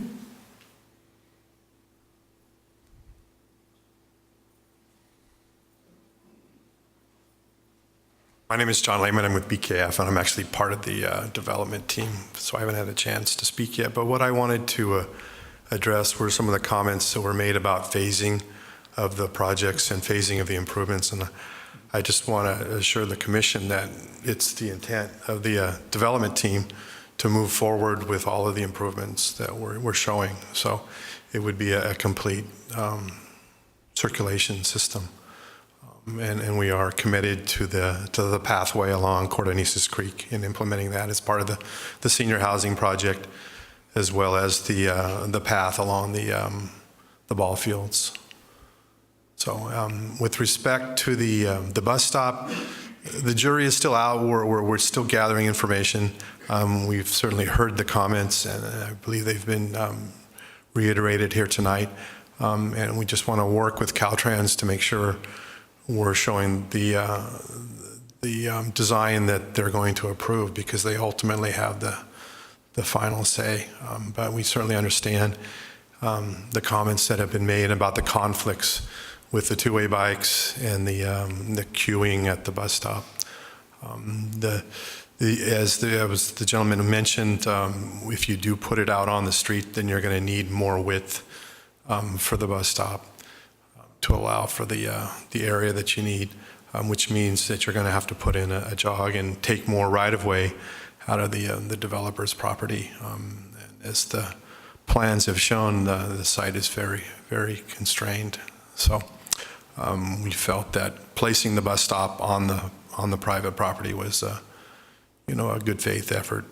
But we'll continue to work, and we'll continue to try to incorporate the comments that we've heard. Okay, thank you. I think that's an interesting point with regards to the bus stop and the bike lane there, and trying to fit things in. If you've got a sidewalk and a cycle track and a bus stop, you're really eating up a lot more space. In some ways, it might be more elegant if you had cycle track adjacent to the building and then a wider sidewalk / bus stop, but then you get into the crossing question. Where do you switch the two over, both north and south at that point? But I'm sure you've looked at a lot of different geometric layouts relating to that. So questions or comments at this point from the commission? Mr. Chair, if I could answer the question that came up earlier regarding the Nelson Nygaard, how that coordinates in. The original condition of approval in the plan unit development, I think, used the term of feasibility study or something of that nature. And that was at the point in time of the evolution of the design when there was not a cycle track. And there was, wanted to ensure that there was going to be a full analysis of whether or not the cycle track was feasible. Now that the project has a cycle track in it, we're kind of modifying our approach to that condition of approval a little bit. And what we'd like to do is use, and what we've retained Nelson Nygaard to do, is in effect peer review the BKF design for the city and for the community in context of both the complete street study that they're doing. So they that's kind of their territory, if you will, the San Pablo right-of-way, and then also to help us facilitate discussions internally and with Caltrans. So it's the same people involved, but rather than a study as the outcome, it's really just kind of a refined design, and hopefully a design that everybody, all the agencies involved, can all support. So Michael Mull will be scheduled to be here at your next meeting to talk both about complete streets and about this particular element. So that means he's seeing these designs as they're developed, ongoing? Yes. Okay. So associated with that, the other question was the Dartmouth crossing, which, as far as I know, is still supposed to be a hawk. Yes, and there has, I'm not sure if we've gotten any feedback from Caltrans on that. I think everybody's a little bit more distracted by the cycle track and the bus stops. We're not anticipating as many issues with that. It's great when the hawk signal becomes the easy part of your application to Caltrans. Okay. Other comments, questions? No? Sorry, I was just going to say, this is an information item. If we have any, direction or advice we want to offer staff or the applicant, that's our only action here.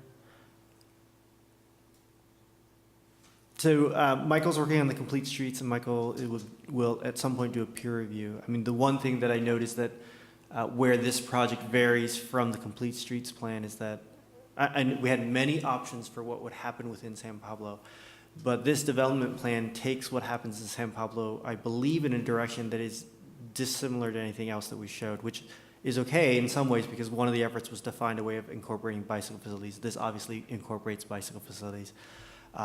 But one of the major discussions when we had worked on the complete streets was what about the on-street parking? And in essence, what has happened is the incorporation of a cycle track and the buffers needed between that and the pedestrians ways have removed all of the on-street parking on San Pablo. That's correct. And is that something that Michael will be evaluating in terms of the complete streets and how this project changes the direction that was being discussed then? Because in essence, at the end of this development project, there is the issue of what happens to the cycle track or any of the things that we had discussed happening between Buchanan, Marin, and Monroe, right? At some point, there's a transition, and either it's the cycle track goes on all the way to Buchanan, or something else is happening in between. Right. If I can kind of split that into two parts, which All right. I think you have. There's two questions. There's the transition. How do we switch back to what we were thinking of to the north? And the question of the inherent value of on-street parking, which I will say first, and then I'll explain, that on-street parking has zero inherent value. The only need is for the merchants or adjacent properties to have parking. And since this project provides its own off-street parking, I would go so far as to say the on-street parking on San Pablo is not necessary or even desirable, perhaps. I would say that on-street parking reduces the speed at which traffic would feel comfortable traveling in the outside lane on San Pablo. I would say that if there was on-street parking on San Pablo, you wouldn't need as much parking on Monroe, which means maybe you don't have 90-degree parking on Monroe, which suddenly means maybe that's an okay pedestrian bicycle road to be riding on, because the biggest obstacle on Monroe right now is that it's 90-degree parking. So I think there are trade-offs, Right. and I'm more than willing to concede that I think losing the parking on San Pablo, if it gives us a cycle track, maybe that's okay. But I think the repercussions of that decision are that more parking is being provided on Monroe, which makes it not a road, but really just a parking lot. And that's okay, it's private property. I mean, or not private, sorry, it's the UC property. So, I mean, it's a parking lot and you drive through it, that's fine. I mean, the UC is not giving us the land, so that's fine. But I just see that as one of the consequences of the direction that things went in. And I think I'm really happy and excited to see that cycle tracks are being explored. But I think there are repercussions that have happened, including, I don't think I was here for the meeting where in the discussion, or maybe it was a planning commission discussion that led to the removal of the driveway curb cut to get into the site. If there was some access along the back side of the building, transportation issues, I mean, does that reduce, if the trucks had been coming in there, do we get a narrower entrance here? I don't want to open up a whole can of worms, but I'm just simply saying there have been trade-offs. We talked about something in the active transportation plan. This is changing that, and I think that's fine because everything's organic. But what happens at the transition, and really is everyone comfortable with the parking implications?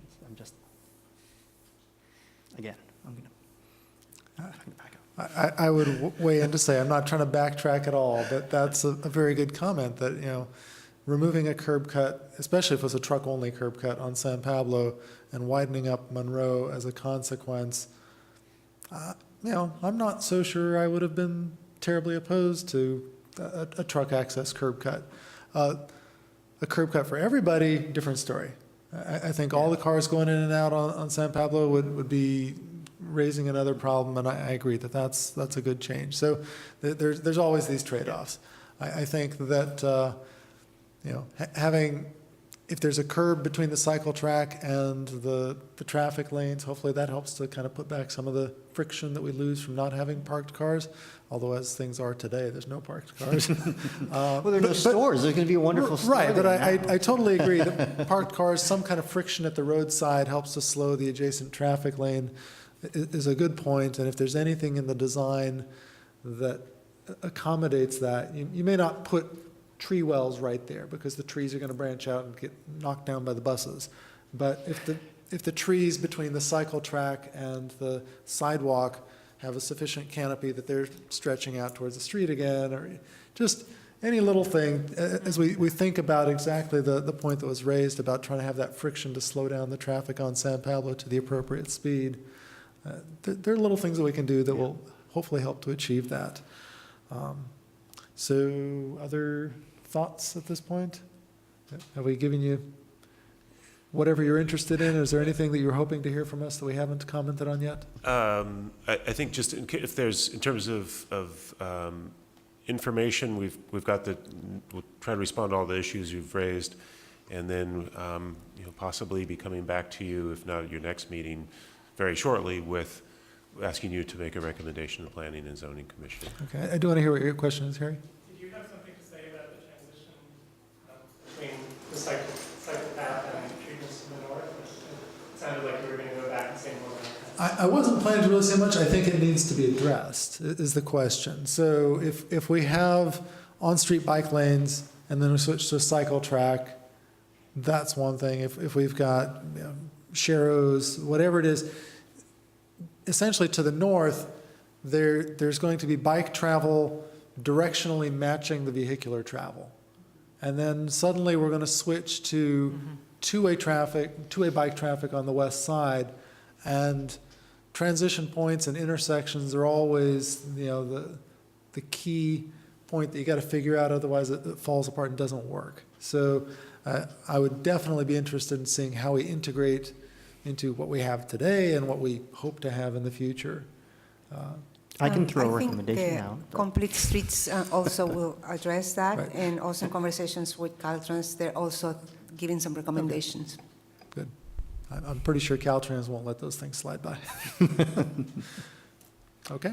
I know that we've mentioned the perpendicular parking before on Monroe, and they're still on the drawing, so I guess that answer is that they've looked at it and we want to, the plan continues to be perpendicular. Was there much discussion about moving it to more diagonal parking? Or? We haven't had a lot of discussion with the development team on that element. I know they're anxious to maximize the amount of parking they have in the project, and particularly to serve the retail on the south side of Monroe. We have asked them to show us that will work, that the cars can maneuver and safely. Yeah.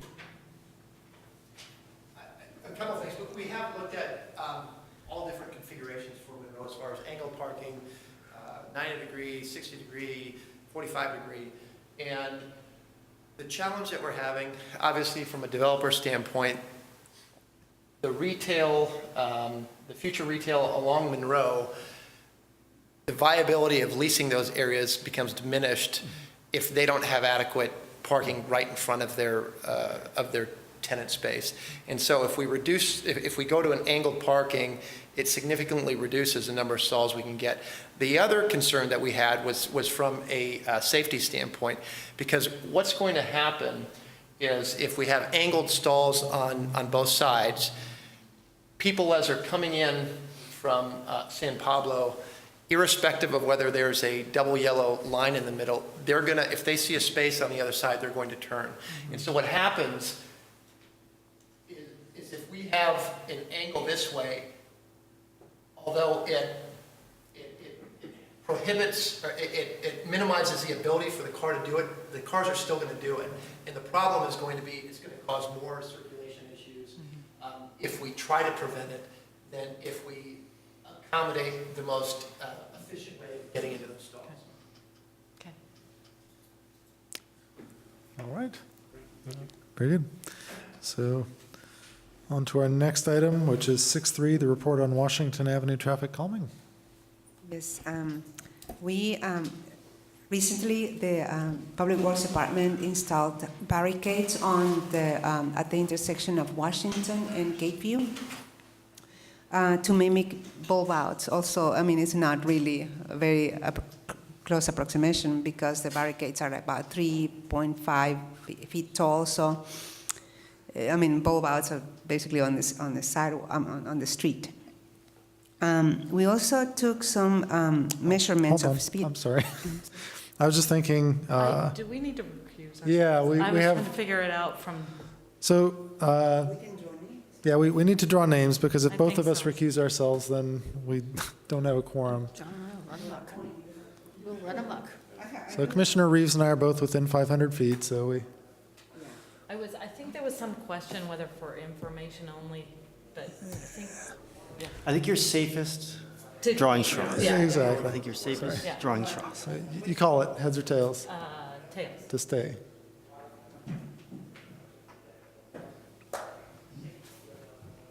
All right, you get to stay, I'm gonna go outside. I didn't use this.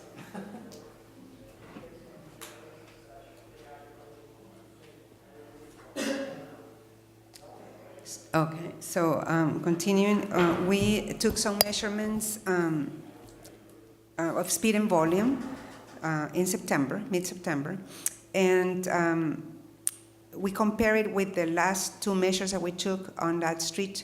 Basically, the baseline was in January 2011, and we also took a measurement in March 2013 after we implemented the 15-mile-per-hour markings and the stop signs. At the the table below, and I would have liked to, I don't know, to project it.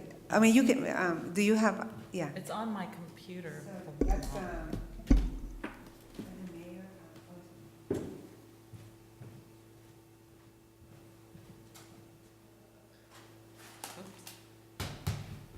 This?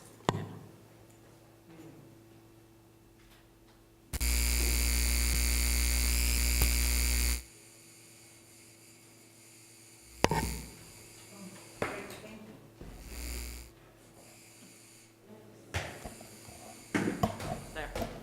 Okay. So the measurement on March showed a 14% decrease in speeds from its baseline taken in January 2011. However, after we installed the barricades, we took another measurement, and it kind of like the speeds. The interesting part is that the volume actually decreased significantly by 26%, but 85th percentile decreased only 7% from the baseline. And it went back a little bit to the same pattern that it was before, speed-wise. Also, I mean, the change in relationship in relation to the March 13 is an 8% increase in the speeds after the stop signs were installed and the markings on the pavement. I was kind of like intrigued by these results, and I went ahead today and I dissect this data by direction, and they found that the eastbound direction had a basically 26%, 56% of the vehicles were traveling eastbound, and the 85th percentile was about 22.6 miles per hour. So And the measurement was taken where? Sorry? Huh? Where was the measurement taken? But the measurement, The speed, where along Washington was the speed taken? it was on uphill. On the hill by the intersection. So they were going uphill at 22 miles per hour? Well, the eastbound was going uphill 22 miles per hour. So They were really... the westbound, yeah, it's kind of like the westbound measurement actually was about 40% of the vehicles there, 40.30, and the 85th percentile was 21.5 miles per hour. Seems that the westbound direction was a little bit slower than the eastbound direction in this. But it seems that the conclusion is that could be that vehicles got used to the stop sign right now and maneuver the boulevards better. And basically that's even with the boulevards, the barricades, I don't want to say the boulevards, the barricades, the traffic patterns actually got used to the physical characteristics of the street. And also what it means is that we might have to do more in order to get the 15 or close to the 15 mile per hour posted speed limit there. The tech transfer study recommended the raised crosswalk, which basically is like a speed hump, and that will have a very considerable effect on the speeds there. So we do have some leftover rubber speed hump that we removed from Orway about a couple of years ago. If we have enough to cover the width, or at least most of the width on Washington, we're going to install it next. But if not, I'll have to order one from... Sorry, on Washington, where? Sorry, where on Washington? The raised crosswalk was by the crest. So at Catherine's Walk? Not exactly Not aligned, exactly. but very close. Okay. Because Catherine's Walk is not right at the summit. It's basically a little bit off. Okay. To the west, I think it is. But I mean, that's the next step, is to actually see how we can get a provisionary speed hump to see how speeds are decreased. The good news is that the volume is less, which is also a calmer street.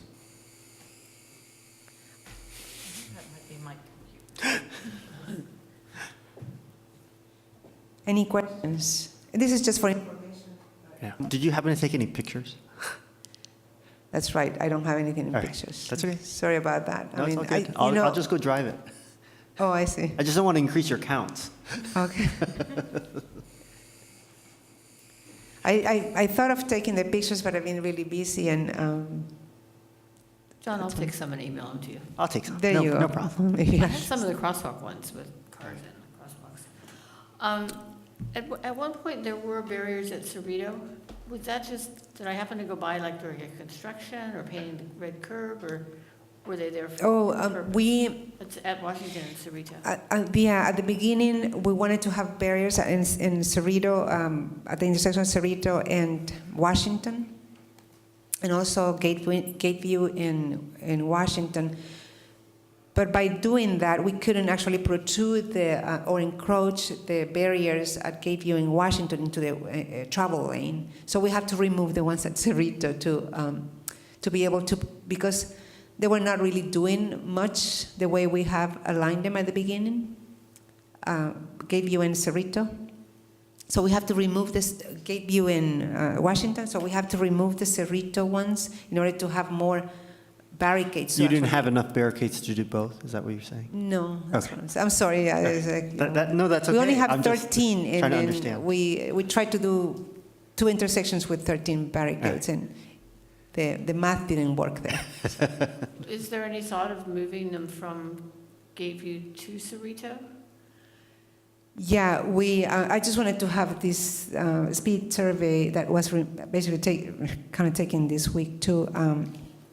The hoses were removed, I think last Thursday. So we wanted to move them, and then move them to Cerrito and see how. The Cerrito intersection is more like a half barrier that will act as a half barrier a little bit. I wonder if we can talk to the city of Berkeley. I mean, I know we've got some contacts with them in their transportation department. Maybe they've got some extra barriers we can borrow. Well, there is the other option is to have potted plants, big plants. Okay. And that's one thing I can see if Tony Walcott can facilitate. Okay. To That'd be have awesome. a plant there. Yeah. It could be a planter with a tree in it. Yeah. Well, that's what I'm saying with the tree. Yeah, I think he has some, but might not be El Cerrito's, sturdy. the Cerrito Street's pretty flat too, so the trees could be there. You know, Washington might be Right. hard. I thought about that, but we have to think about visibility at night, a lot of other things. Yeah. But we know some people in Berkeley that might have some. I know I have some.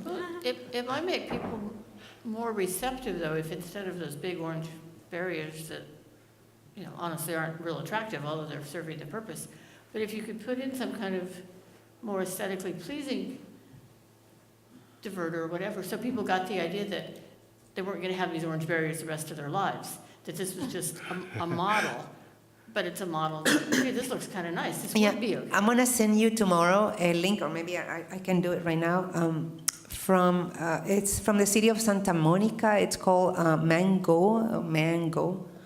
And they have deployed really like temporary traffic calming features just to gain public support. And it's really interesting.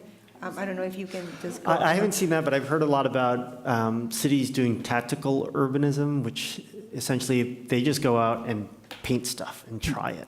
Or sometimes it's not necessarily the city that's done that, but not that I'm recommending anyone do anything. So we have here what they're doing. Yeah, the traffic. Oh, nice. This is a parklet, and that's like a block party, and they have partial barriers there, and they painted also a bicycle boulevard Sharrow stencil there. So I think they did it with, water-based paint. That's a mini circle. We would Nice. trying to get a tree like that from Tony, and if we can get something, like that, we can actually do that. It seems that we can leave that for a couple of weeks unattended, but most of the events that this Mango group does is they're like block parties, and they're there promoting this traffic calming feature. That's at Chicane, for example. And that's how they collect the support from the residents. They have music, they have everything there. It's really interesting. I would love to see them in action. Yeah. So there they go. See, that's what they. So That's you pretty can cool. check their website. It's Mango, and they do have. I think it's the bicycle and pedestrian advocacy group in Santa Monica. So.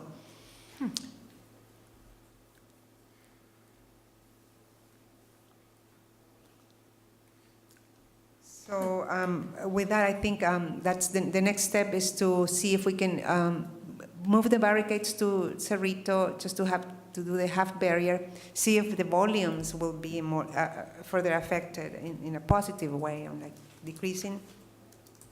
And for the speeds, I think the only way that we can actually decrease them is by doing that raised crosswalk or a speed hump. And that's another thing that I'm going to look into. Getting the provisionary speed hump to install some kind of barrier there. Vertical barrier. So I communicated with Francis Chapman, but I think he couldn't attend the meeting. And since this is informational, we're not going. This is just a follow-up and monitoring of the speed surveys on Washington Avenue. I'll keep you posted also when we do another change and we conduct another speed survey.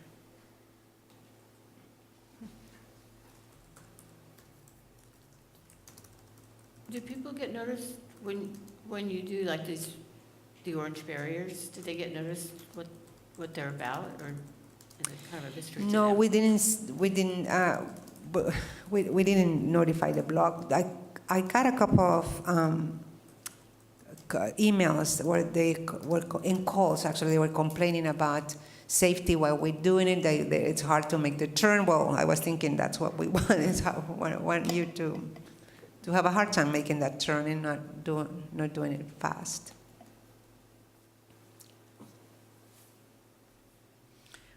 On my ride along, Officer Bellman said that the stop signs went in and they didn't know. Like, do we communicate that to them?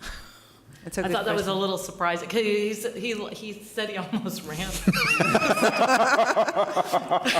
Because he drives all the time, and he didn't know that it was going in. Well, I try to communicate everything. The walk-in audit that we did with the tech transfer group involved the police But officers. maybe not everyone got the memo. Maybe that was it. But- Right. So it's a matter of keeping, it's a constant flow of information. And sometimes I fail to do that. I just have to say that. So, and in this case, the barricades. With the complete streets and things that are like major planning efforts, I try to Get them all. get them on board. But these things it's also things around schools. Sometimes one email is not enough. You have to really be reminding them. And I fail to do that, really. It's just like... I don't know exactly how all the logistics worked, but I wasn't saying that you weren't reaching out to each of them, but maybe they need to make sure they have a communication tree to each officer or something like that. Yeah. Something like that. We can make some suggestions along That's those. fine, yeah. Thank you, yeah, that's a great suggestion.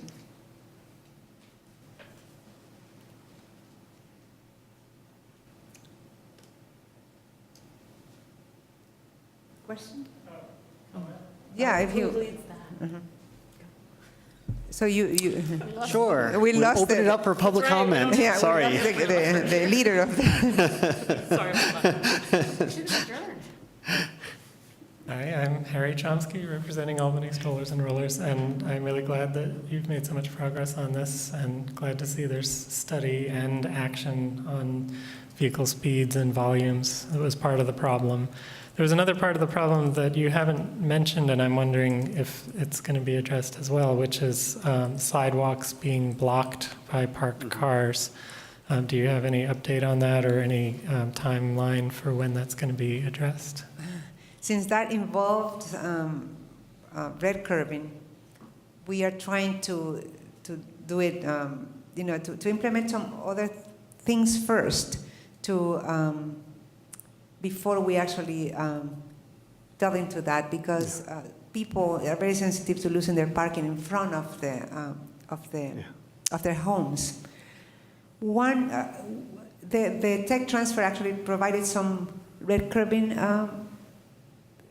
concept design there, but we think we can do it a little bit differently.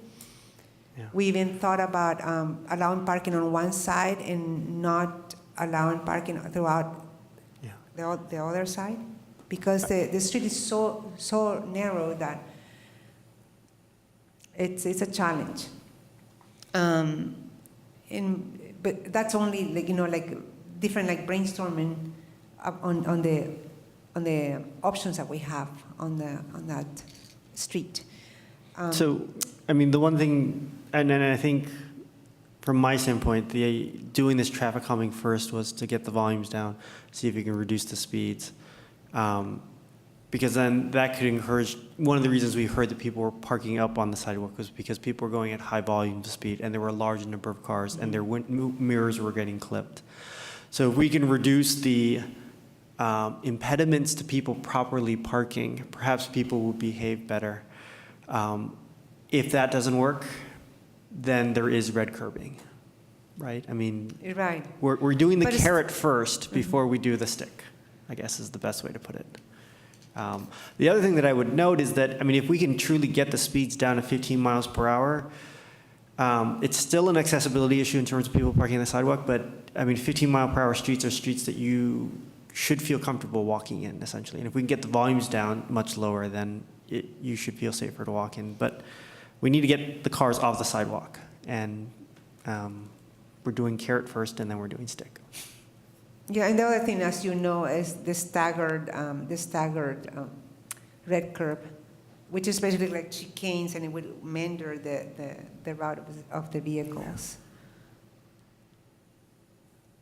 We're still working towards. Yeah. I guess we still have the goal. The whole goal here was to get the cars off the sidewalk.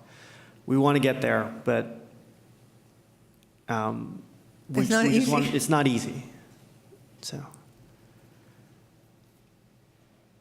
I guess my understanding was the street was not wide enough for parking on both sides that is not on the sidewalk and emergency vehicle access. So they're basically, it doesn't matter if cars are going 5 miles an hour, it's just not going to work. You just have to red curb it. There is no other solution, and the city is just, the city heard about this 2 years ago, so. That's why we're really talking about one side, allowing parking on one side only.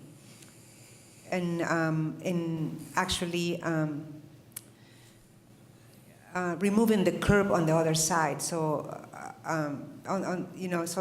so there's no, in the side that we will remove the curb, the cars will be allowed to park and actually leave the sidewalk open for pedestrians. And preliminary ideas were just to leave it on the south side open for pedestrians and allow parking on the north side. But I haven't really, that's just thoughts, conversation points, and we really need to do a parking study, parking count, from follow up from what we did 2 years ago. So. So is my understanding correct that cars cannot park on the street on both sides and emergency vehicle access? It's not really. Yeah, you're correct. Is that correct? So traffic calming doesn't solve that.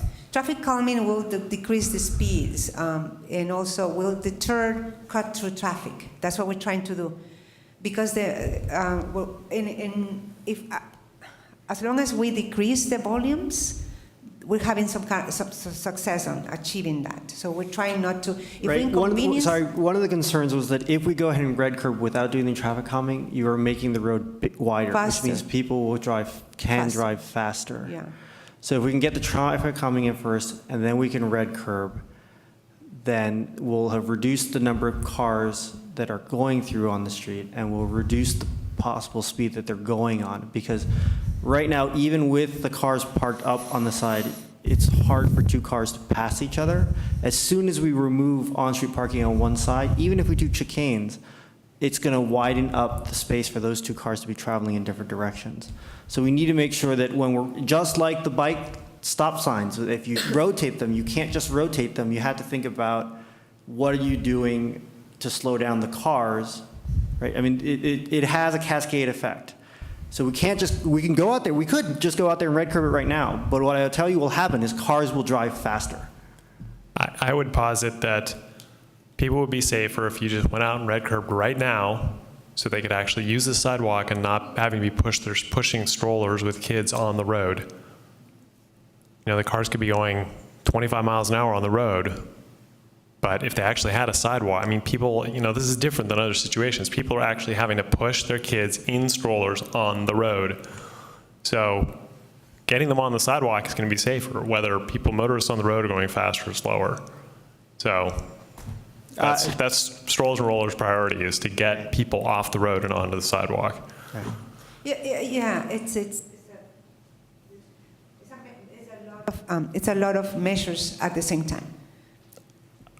Let me add one other thing here and say I completely support what Preston is saying, especially since that road has a real grade. You dasn't walk in the street. A car could come and not see you in time. It's a non-starter. The other piece is if one side is red curbed and there's actually enforcement of the cars that are parked on the other side not being on the sidewalk. I haven't done the math to see exactly, but the road isn't going to be so wide that it will be really easy for two cars to go different directions and accelerate, is my guess without having done the numbers. Especially the size of some of those vehicles. They almost look like commercial trucks. It is untenable, and frankly, it's untenable that it's been a while. And I'd say the safety of the pedestrians trumps the rest of the concerns. the code, I remember, does call for at least the possibility of red curbing one side when roads are as narrow as that one is.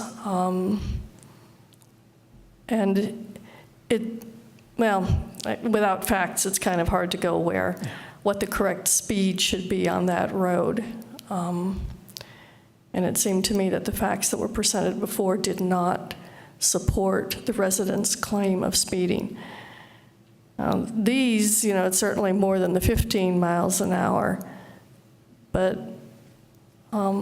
somebody needs to do a real analysis of what's going on here. But please, no, not have pedestrians walking in the street.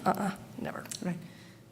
Right, yeah, so in order to decrease the speeds, actually, I think that's what I'm saying. I think the raised crosswalk would actually do a lot. The red curbing on one side, that's a conversation we already started having with Ray. We need to really talk to the residents and see how they receive that and actually work with them on how to accommodate the parking there. So that is, as I said, it's a very sensitive issue. It's not easy, but it's something that we have started talking about that. Well, I think we've started talking, I think Preston was right, that we started talking about this at least 2 years ago. And I know we can't do anything tonight, but I'd certainly like us to agendize it before the end of this calendar year with the goal of not only slowing the traffic down, but getting the cars off of the sidewalk. I mean, that's really been the goal, or a lot of the goal all along, and we're kind of dancing around it. And I understand that it's a sensitive issue, but I think that we just need to take it on and listen to the people and make the best decision and move on. And I think it's probably past time to do that, and I'd really like to see it agendized again. I completely agree, and I'll follow up on that. I mean, I appreciate the efforts that have gone on in the last 6 months. I feel like finally things started moving forward. I almost feel, honestly, that with the report that you've already given us that has shown that these kind of barricades that have been put in, whether they're the final design or not, they're obviously having an effect of reducing the number of cars coming through, and perhaps they're not reducing the street to an extreme.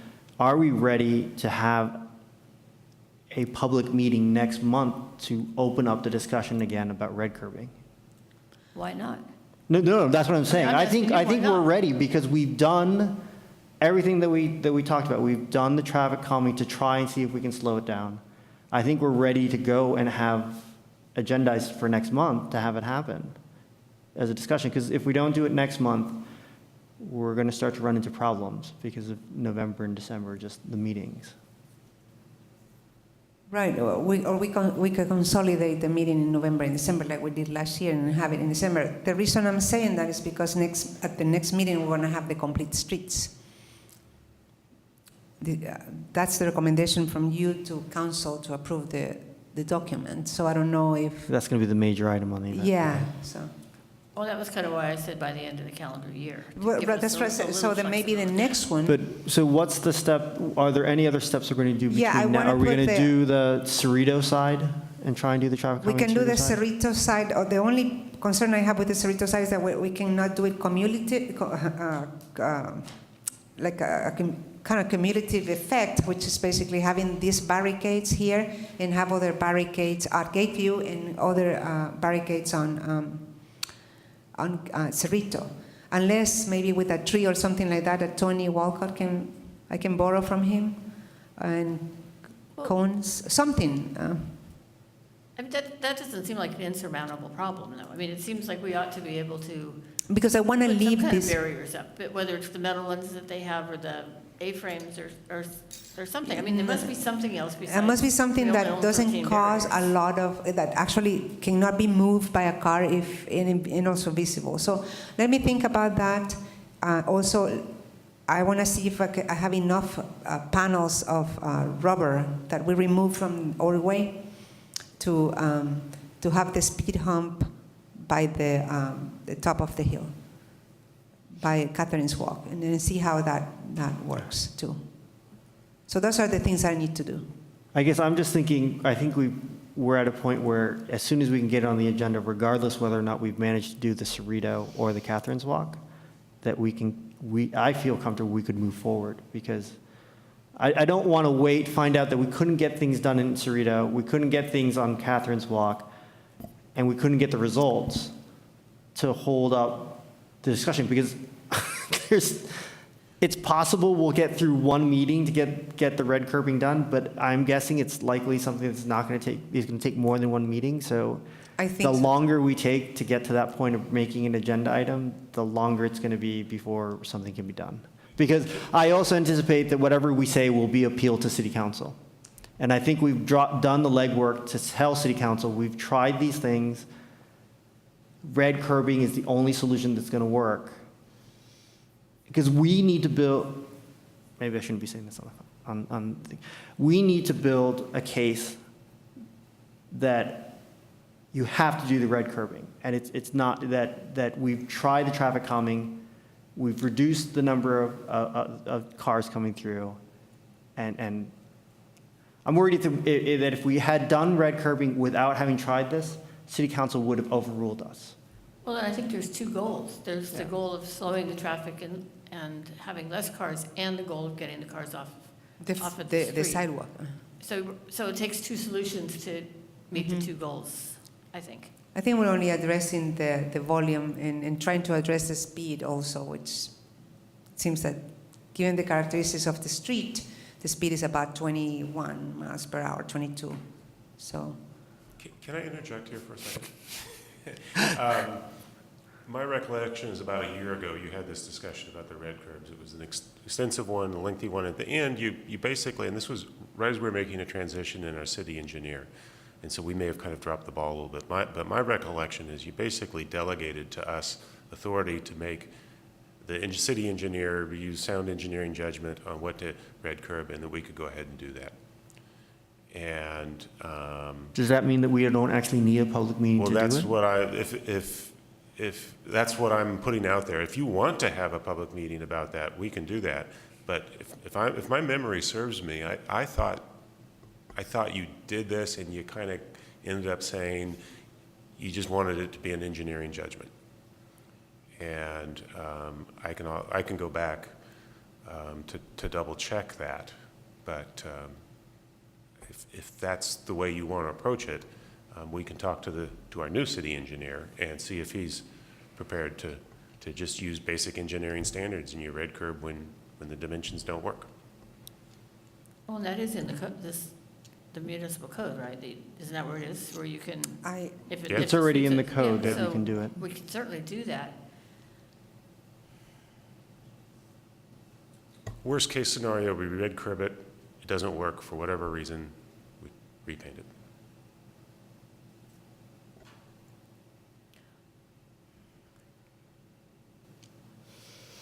Well, no, I think the worst, maybe it's not the worst case scenario, but I think because it is such a sensitive issue, and I totally am not a person that believes in you just keep repeating things until you get the answer you want. But I would just wonder if it's a better policy decision to open it up one more time and, have an open, honest discussion about it. We may learn something that's going to be a better plan. Somebody might have a better idea, so we probably can just do it, but I think I would feel more comfortable to have a legally noticed open public meeting and work it out. What do you guys think? If we did make a recommendation to have it be an engineering decision, I would say I would be comfortable with, if that engineering decision said to red curb, that you simply notify the neighborhood that you will be red curbing, because either we can notify them that we're red curbing or we can red curb and they will go to City Council either way, I have a feeling. So I would leave it in, I would say go, I don't think we need another public meeting to talk about it, because I honestly don't think our recommendation, well, I shouldn't say.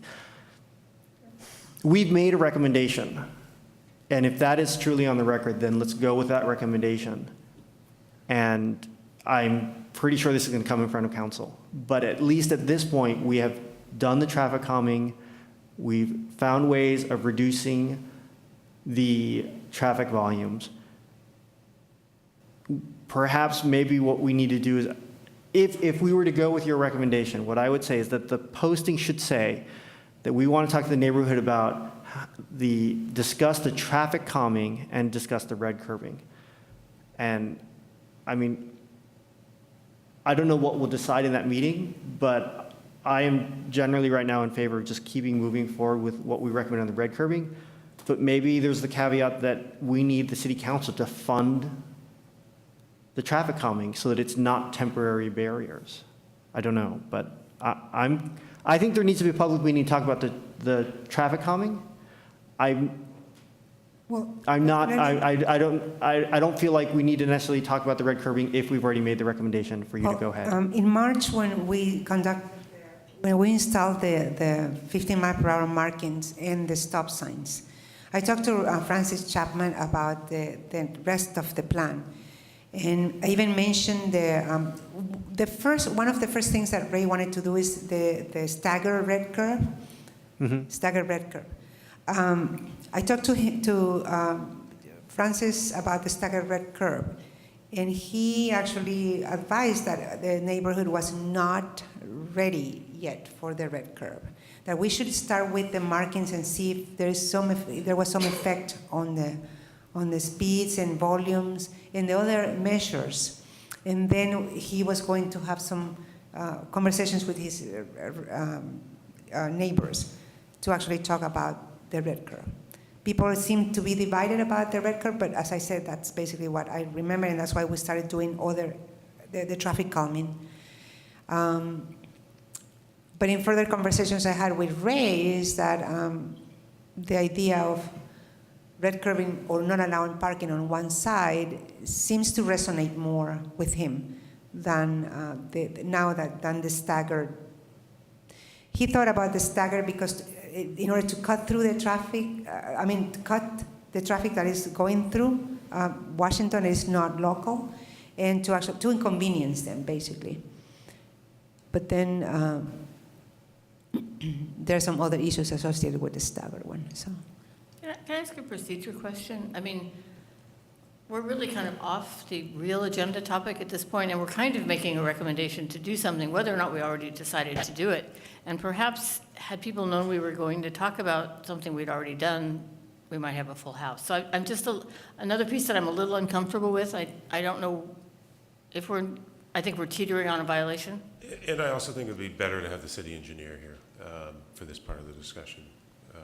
I think it would be wise to continue this to a more substantive agenda item.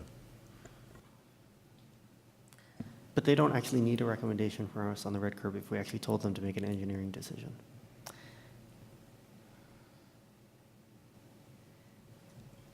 But I mean, I'm not going to think okay. Just one thought, because it is kind of a challenging situation. Has there been a discussion with the street on which side or what they would say? Because I think I really understand why, it's, if you've already talked about just giving this to the engineer to do, it might make sense just to go ahead and do that. But I really think it would be worth it to say to the street, we've turned this over to the engineer, but we want your input on how best to implement it. How is it going to be that's what I was saying was you could notice them that you're planning on red curbing. Yes. But is this necessarily the forum where that has to happen, or is it actually going out with the engineer and walking the site with the neighborhood? Right? I don't know that this room and us sitting here, not being on site and actually going and walking the site, and I don't know that this is the right forum to do that level of intricate because we did it 18 months ago or whenever it was when we had all these maps that talked about you could red curb here because we did that. I think we need to actually be, whether we're involved or it's just the traffic engineer and the city out in the field with. Just so long as they have the best opportunity to speak to that, yeah. If you want to do a public meeting, I'm fine with that. I just don't know that this is the forum where we're actually going to get anywhere in terms of I mean, my experience is that if you go out in the field and you walk it with them, and you walk with the engineers, you can make decisions out there. Yeah, I'll talk to Ray, and I think we're going to meet with Francis Chapman and some neighbors and talk about these results and what we do next. Okay. And if it's necessary to have a public hearing here, I think we should have it. Okay. If we have that discussion, can we have it not only in the red curve, but also on the traffic calming measures that we've tried?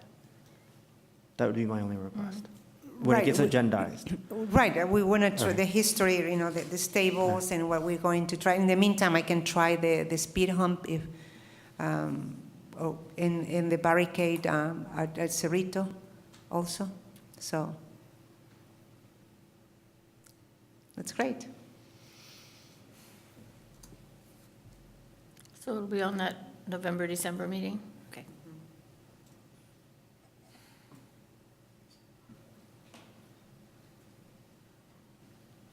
I think I have to recuse myself now So I think on the next item. if Farid can come in, so Farid. I can go find him because I have to recuse myself from this one.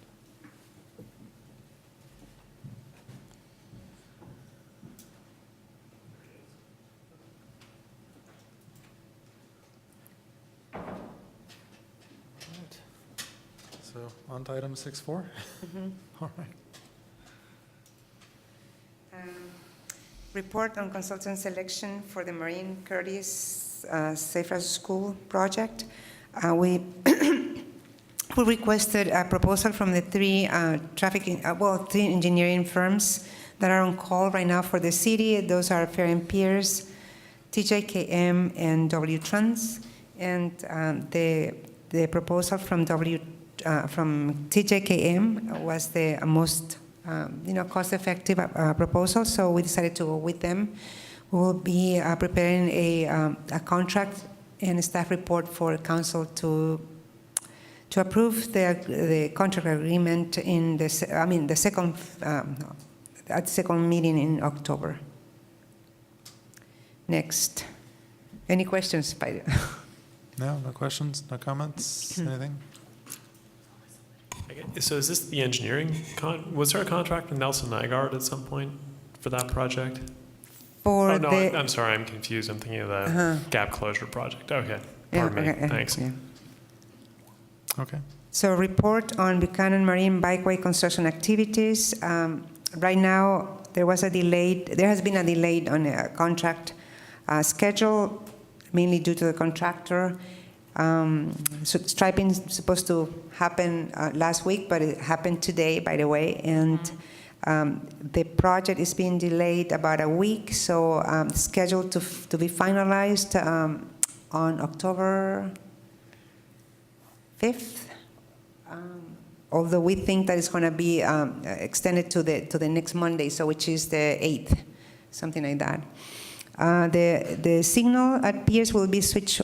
Will be habilitated next week, probably it's going to be Wednesday, I think.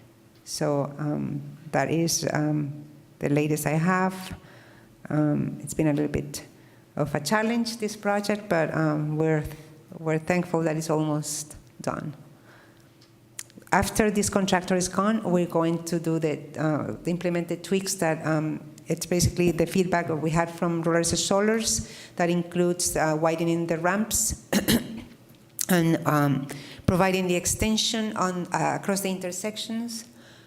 Some signage also that actually preclude right turning vehicles or alerting right turning vehicles of the bicycle travel on the pathway, and also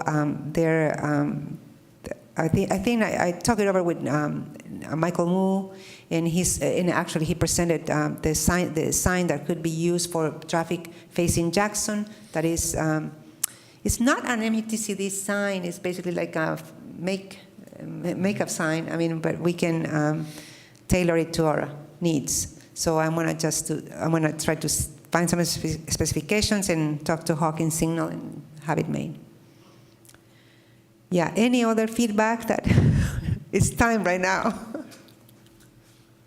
No, I just wanted to thank the city for pursuing the project once again and already benefited from it riding here tonight. I'd say the scariest part of the ride for me to City Hall is the northwest corner of Marin and San Pablo, because the way the sidewalk sticks out there, and the cars are going around, motorists are going around right-hand curve and tending to cut close to the curb. And so I always felt the squeeze right there. And so now that there's a cycling lane there, as of today I learned, when I rode over here, it was just so much better than it used to be. Yeah. So really my thanks for including that in the project and having that get done. And great. good luck with closing it out. Thanks so much. Very welcome. Yeah, it was kind of nice to see the bike lane there. Came around the corner on Marin, and in the lane is where I always am until I get past the corner, and then I can kind of scoot over a little bit. But no, it was great to have somewhere to go. It's kind of amusing to watch the cars who, for the first time, were there, not quite managed to get their right wheels out of the bike lane, but they'll adapt. They did the same on Marin before. Any other questions or comments on that one? You know, when I was on the ride-along, one comment that was made was when we're coming eastbound Yes. on Buchanan, we couldn't tell exactly where the lights were going to go, and there's a lot of tree branches hanging out. Is that part of the whole scope of the project? Will that be? You're talking about So you're on? by Pierce. Yes. Yeah, we're gonna trim the trees. trees, Have to but the city will do that actually. So. Okay. Okay, very good. 6.6, report on developments related to general plan update. Yeah, this is a quick one. Right now, well, the general plan process continues underway. Our primary focus right now is on the housing element portion of the general plan, so there really aren't areas within the venue of the Traffic and Safety Commission.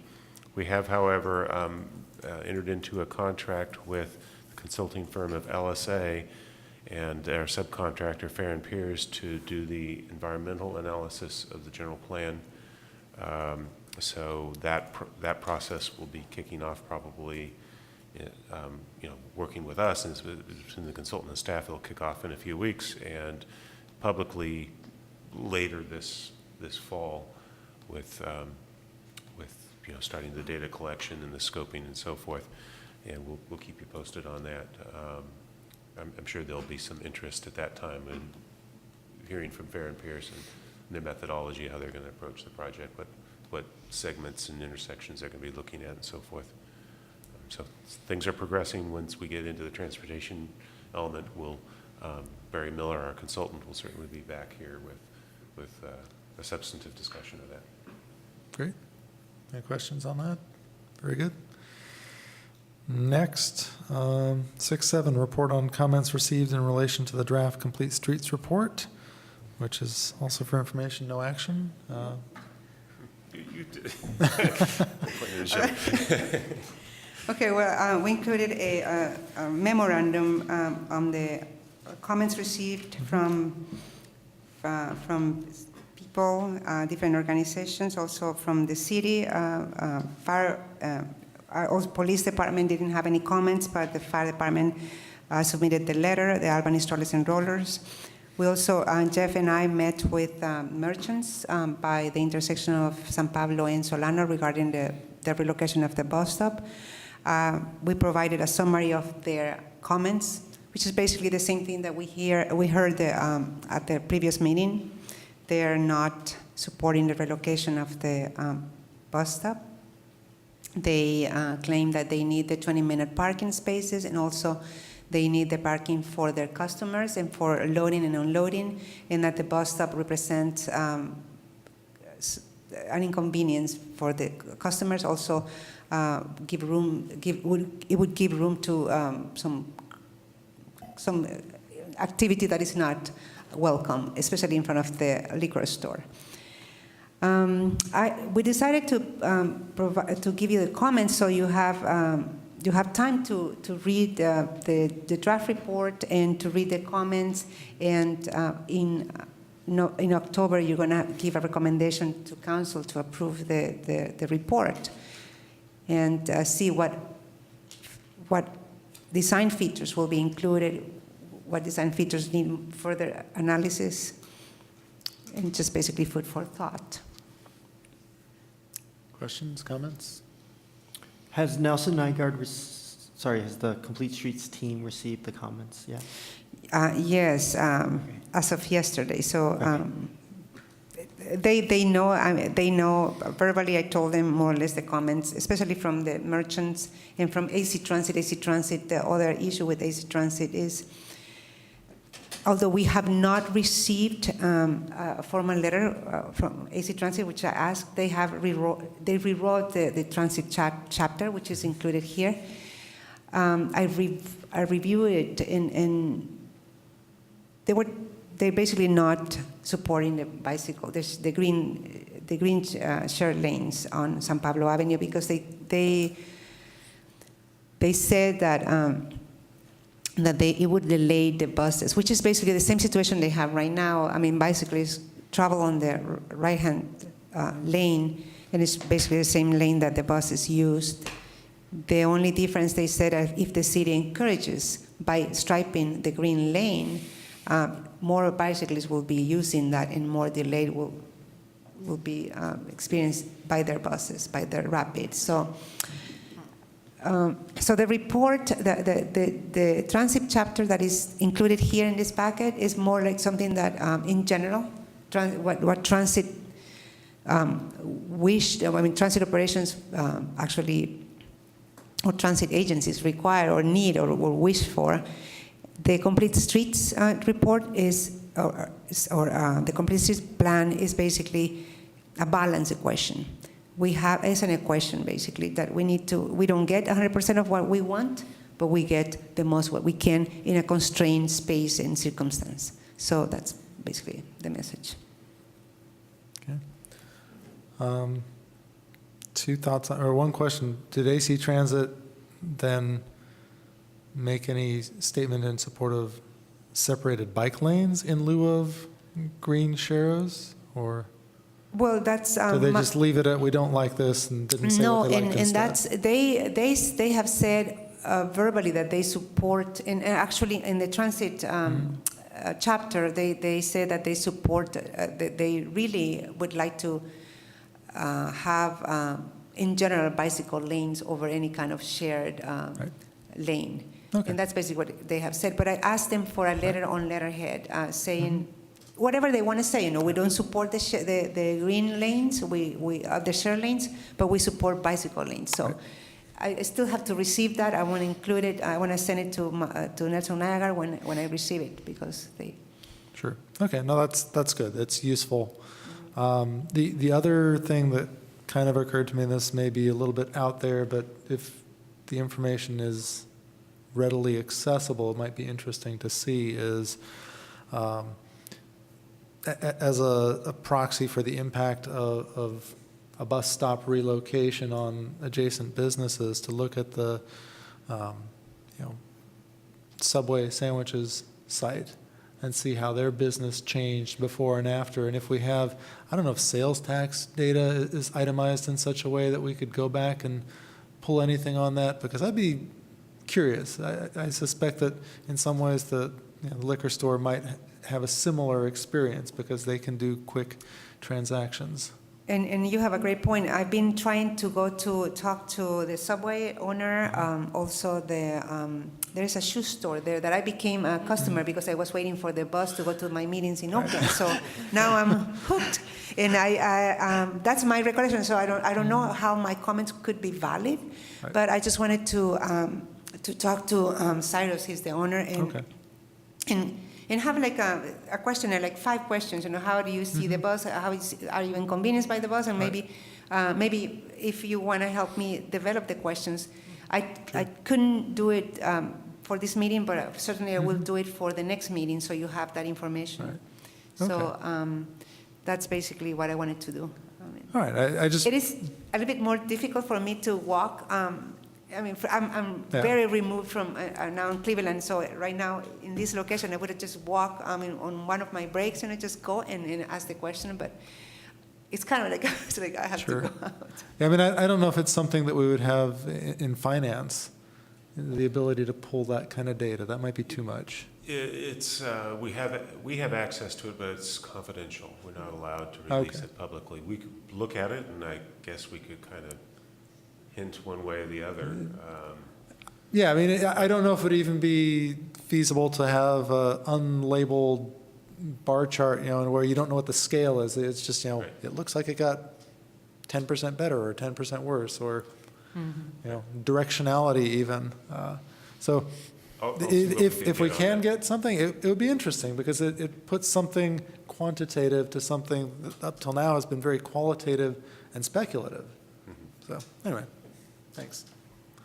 How much, if AC Transit doesn't want the Sharrows, I know it's a Caltrans road, does AC Transit, can they stop that piece of the project, or it's just their opinion? It's just their opinion, yeah. Other thoughts? Does it affect if it's included, so we're trying to come up with the complete streets suggestion, does it affect your ability to get the grants? Once we have it complete, if it's in there and AC Transit doesn't like it, does that have some effect on actually funding the program? I will not ask them for a letter of recommendation. Okay. Their support would help, their opposition doesn't necessarily hurt. Okay. All right. Has Caltrans commented? Caltrans, yes, they have, but they actually they haven't sent me any Nothing formal official? comments. Nothing. I mean, they're aware of.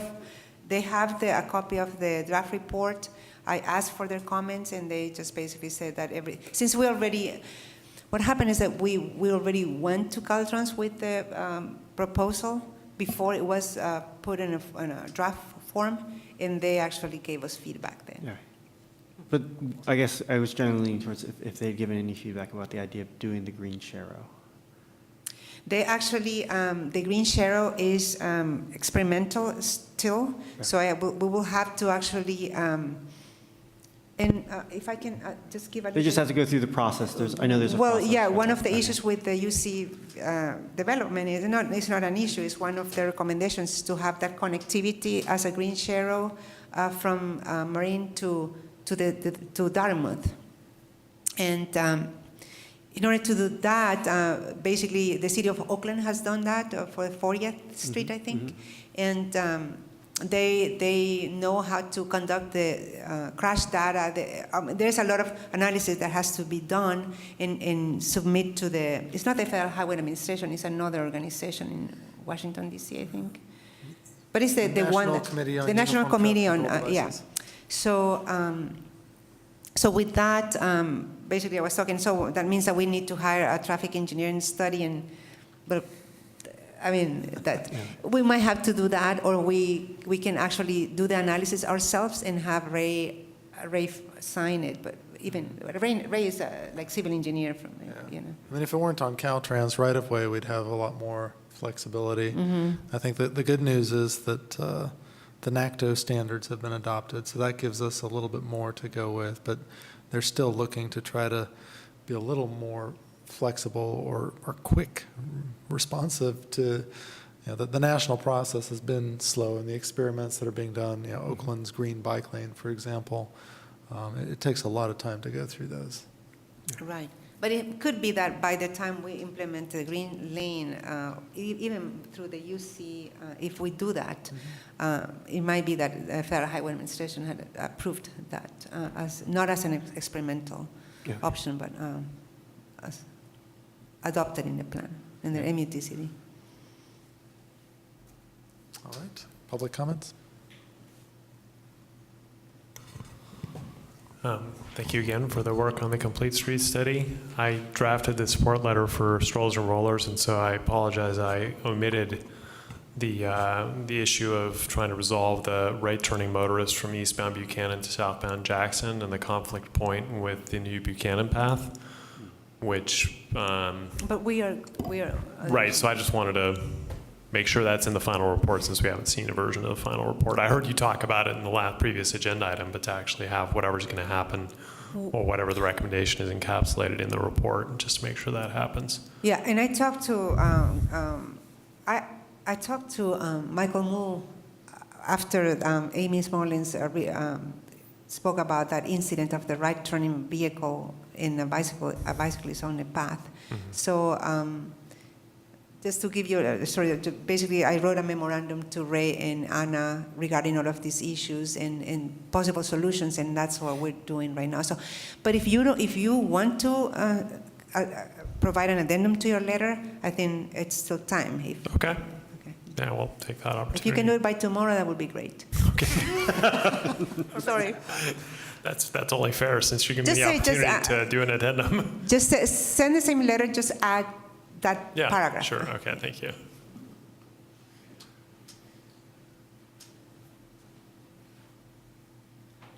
I guess I'll talk about the bus stop. I don't want to say anything confrontational about it. I know you've heard a lot of negative stuff about it, but Albany Strollers and Rollers does support moving the bus stop at this time on the basis of the improvement to pedestrian safety for people crossing the street so that they can cross behind the bus instead of in front. I would say that's kind of a small reason to support the bus stop. I personally think the much bigger reason is just to get traffic and transit working better, not just in Albany, but everywhere. And I want to make sure that you hear those of us who are taking the bigger picture. And, you know, any improvement you make to a system like that is probably going to inconvenience somebody. And in this case, unfortunately, the people who are being inconvenienced are speaking very loudly. So I'm here to say I support the goal of improving transit. And also, I would hope that some of the research you talked about, trying to find ways of supporting this move through statistics and other stories, that AC Transit would be able to help with that. And they should take some responsibility for saying, we want this stop moved. You know, we're going to help you build your case. I mean, obviously, there's some will in the city to do this, but if AC Transit doesn't step up to help make it happen, it might be much harder. Their transit chapter is very well written and has a lot of information about why they want the far side stops in general, and they actually have some information or data on Albany boarding and lightnings also, and passengers passing through Albany, and I think basically that's what they're trying to make a case for that. But the benefits of moving also this, the benefits of moving it to the far side is also safety for pedestrians, safety for passengers, better air quality as well. So something that maybe is not fully addressed there in the transit chapter, but because it translates to less congestion. Less congestion is better air quality. So. Yeah, if they come up with anything that shows the benefits to local businesses, that's what we were trying to do. Maybe you can talk about it. I mean, if I'm understanding Henry's comment, it was more that not so much what HC Transit writes, but actually point to any scientific studies that show this. And I know I don't know them off the top of my head, but I know that there are studies that have shown efficiencies for bus services that maybe AC Transit didn't even write that you can point to. So it's not just AC Transit saying they need it. It's more of a national thing that this is what they're moving towards. Right. That would be helpful, I think. Just having those references of just saying, you know, that in this study, and I don't know all the studies, so I don't know what they are, but I hope I'm not putting words in your mouth. But that's what I was reading from what you were saying there. Okay. So will Michael Mule talk about specifically kind of incorporate the Albany Fire Department's comments that were very specific about different intersections and that kind of thing? I mean, I read through them, but I'd be interested to see what they say about them. I don't know what, okay. I have to really have a conversation with Michael maybe next week about these comments. Okay. But it seems pretty doable. One of the comments that actually remember from the fire department is that the median is protruding into the intersection, and they want it a little bit shorter. I think it's a design feature, so. Okay. Then they want opticum, so I think on every intersection, so when we get a grant, we have to make sure to include the opticum there, so. Okay. If we get a grant, so hopefully yes. Okay. I think there are ways of doing the nose caps of the median where, again, it can be a paving change, right? So it's more obvious to cars not to be there, but the fire trucks can still make their turns. And that's our mountable concern. curbs, Yeah. too. So there are, when I read the fire report, the report from the fire chief, there was nothing in it that said to me that things had to dramatically change. Okay. I mean, there it's really fine details Okay. that were more called out. All right. Well, if there's nothing more on that one, we can move on to 6.8, which is report on initial meetings from the ad hoc subcommittees. Work on updates to municipal code. Anyone have anything to report? So I met with Peggy, and then I had an assignment that was assigned to me that I have not completed yet. Okay. Then you have, But we actually had a great meeting. We had a meeting. We were in charge of name and procedures. I think that was kind of, I mean, not that we're going to give you a name, but just ideas, and then procedures. And we met, and one of the goals that I have not gotten done yet is we wanted to list the type of projects we've seen over the last few years, and then list kind of what we've done, right? Since we don't actually have anything written down that tells us, you know, we get red curb permits, right? And that we make a decision just to list those kind of things versus development projects, we get to review them and we make a recommendation, right? So just to list those things on what we've done in the past so that we can make a decision on how we want to move forward in the future. And, yeah, so one thing to keep in mind is that we're trying to change the curb designation and leave, that's maybe one of the issues that we discussed before, is just to leave the authority to the city engineer to make a decision on where the red curves will go and where, so it doesn't have to be processed throughout, just by the Traffic and Safety Commission. And we had talked about even things like the blue curves where a resident comes in, that it would still be noticed, right, that someone has applied for it, but it would only come to us if there's someone who comes and says, this is an issue, right? And that way, there's no delay for the blue curb, but there's still a public process. Yeah. And I've been thinking about this more and more, and I think the whole discussion on Washington, I think, needs to be a public event, but I really do not believe that this is the right venue. I think it needs to be something where we can invite planning commission members to join us, even city council members to be in the room, and we can have it as a working session where we can work through these items, because this is not conducive. This is us talking, like, I don't think this is a very good system for two-way communication. And so much in the same way that we sit down and we have special workshops on big projects, and the planning commission is down there at a table with people, I think that is a much more productive public meeting if we're going to do something, because if we keep going the way, and I think in general, my feeling both on these big development projects, should there be joint meetings of planning commission and traffic and safety on these kind of hot topic community issues of Washington? Should it be a different kind of public meeting that we have? It could be the same time slot. It's just, we just handle it differently. And legally, I don't know if procedurally we're allowed to do that, but. The issue is that they meet twice a month, so I don't know if they want it. I want to kind of stay on the agenda item here. So I think if the subcommittee wants to make a recommendation for some procedures to do that, that would be great. Okay. Adding meetings to it's hard. The existing kind of menu of meetings that we just support is only going to mean there's another meeting we're not having as a practical matter. Yeah. So we can do whatever you want, but you also going to have to tell us what meeting we don't need to have. Okay. Because basically the room is booked. Right. 4 nights a week. And then I'm supposed to meet with Susan at some point. I think we're supposed to talk about sidewalks, but I thought we made decisions on sidewalks.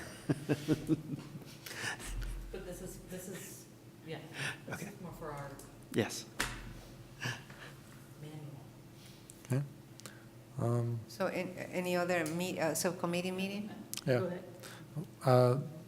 Peggy and I met with Chief McQuiston and Lieutenant Geisberger about parking and talked about a variety of different things.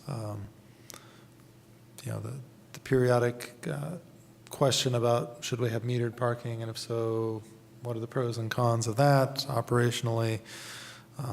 Permit parking, issues relating to street sweeping. What else? The sidewalk parking came up.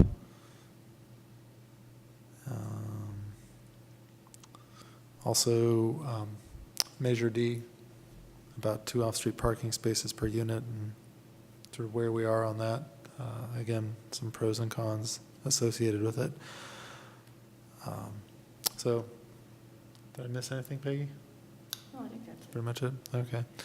Also talked to Ken McCroskey.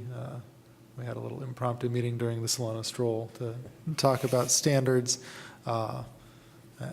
We're pretty much agreed that rather than try to necessarily develop standards from scratch, which we could do, to the extent that there are any that we feel are missing, there's a lot of good examples from other cities that we can go to and just use those as a basis. So that was pretty much it. So are any further meetings scheduled or something that, if you need staff input or some kind of like guidance? No timeline on that one. In terms of other cities' standards to look at, I like the transportation standards for the city of Napa because they're all on the webpage and easy to find, and they're familiar to me.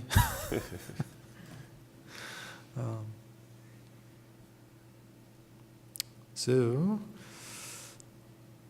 on to announcements and communications, unless there's anything else on that one.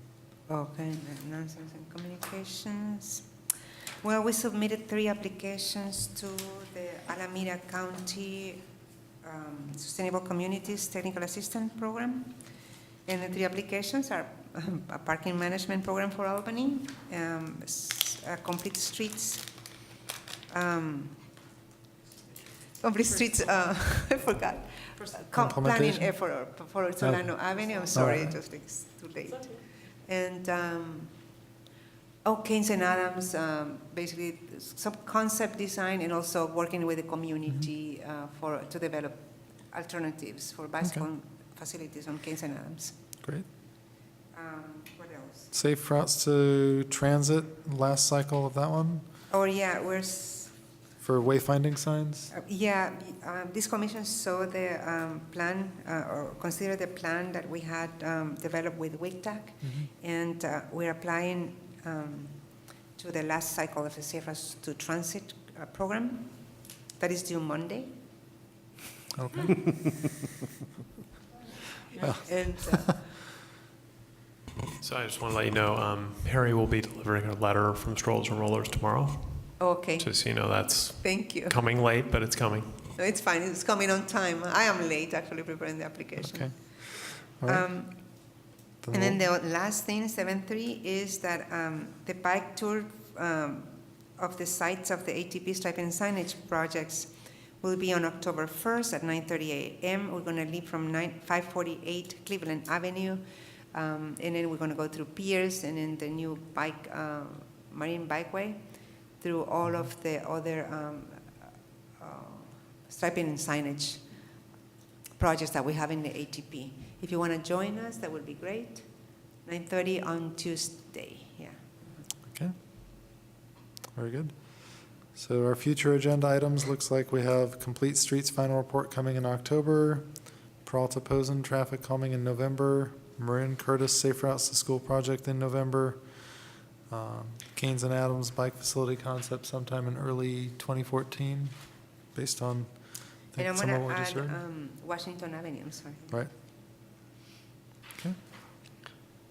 Sorry, the Keynes and Adams bike facility concept, is that someone's creating a concept or? Well, we Or have. continued discussion of the active transportation? Right, yeah, concept? we presented the contraflow lanes, and also bicycle boulevards are not just only bicycle boulevards would have barriers. I mean, we can have Okay. different treatments by intersection. So it's basically working with the residents, looking at the physical aspects of every intersection and every street, and see what would be better for. I mean, I don't want to say what, but I mean. And when, I'm just wondering, because under 7.1, it says Alameda County Sustainability Communities Technical Assistance Program. Yeah, When will we find out if we got one of those or not? That the sustainable, the technical assistance program is the Alameda County will hire a consultant to actually work with the cities, and we submitted 3 applications for that. IC Transit submitted 2, I think, and every other city is submitting I don't know how many. They do have a limited budget, so that's why we're competing. So Okay. we don't know if we're going to get it. If But we don't get it, when would we find out? when was it? December. I think in December. No, in November, December, they're going to have a recommendation for the board. Okay. And then in January and February, there will be awarding the grant. It's the assistant, it's basically the assistance, or the grant applications, whatever it is. It's going to be really good for staff or for me, because there's not going to be administration of the grant. It's Alameda County that will be administering the grant, so which is an awful burden, to be administering the grant. I don't know. That's good not to have to do that. Yeah. Okay. So I hope we get at least 2 of these 3 applications. If we get the 3, well, welcome. So can I ask about another agenda item?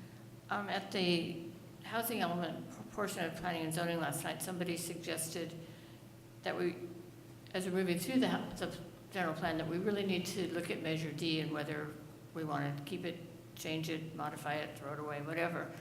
And someone suggested a committee of people from planning and zoning, sustainability, and traffic and safety. Is it possible to agendize that as to see if it's something that we're interested maybe in pushing forward with, or not doing it all, but at least getting it to talk about the idea of talking about it? I mean, I don't want an agenda item to talk about Measure D. I want an agenda item to talk about talking about. Does that make sense? So if we need a subcommittee, we should assign a subcommittee at our next meeting. Let me write it down here. And when the subcommittees meet with other subcommittees, is that technically a public meeting? Or is that interested parties talking? Well, as a practical matter, we'll make it a public meeting. Okay. It's a subject matter that I think we'd err on the side of making. Yeah, you just have less than a quorum of each of the bodies, so you don't have to bring everyone to the meeting. So it'll be agendized next time? Okay, thank you. Also, the other thing that will be agendized is to schedule the November and December meetings, because it falls over on the holidays. Okay. All right. So with that, our next meeting is October 24th. Sorry, I'm Yeah. likely to miss the next meeting. Okay, so the October 24th meeting, we'll probably not have you here. Unless we can figure out, Susan, did you video conference in once or something? Not video, Or it wasn't did you video, just- but I was telephone? just on. You can do by phone. Okay. I was able to watch you, though. Okay. Yeah, because I know 2 months ago, I watched what was going on, but it was a little laggy, but I could try and call in. I just won't be in town. I can call. Well, as long as we have a quorum, it's not critical. If it looks like we're, yeah. I want his opinion. Well, happy to have the input, absolutely, so. How would I text, I'll type mine in, so that way I don't, never mind, I'm gonna go. There you I'm go. gonna get some sleep. I need to get some sleep. But there are rules about teleconferencing in, right? It has to be posted where he Yes, is. And it does. So you I can't have to just put like something on my door. show up hotel on the door. phone, yeah. You can't just what? You can't just It's be on supposed to be the phone. posted in the agenda that I'm calling in, I think. And then I have to do something special in my hotel room or something. Yeah, if someone shows up and wants to participate in the meeting, you have to let them participate wherever you happen to be. Okay. So, So if someone from Albany happens to be in Austin, they Yeah. have to join. I was in Scottsdale. We could do that. I don't know that I've heard of it ever happening, but in theory, yes. So with that, we'll be adjourned. Thank you all. Thanks.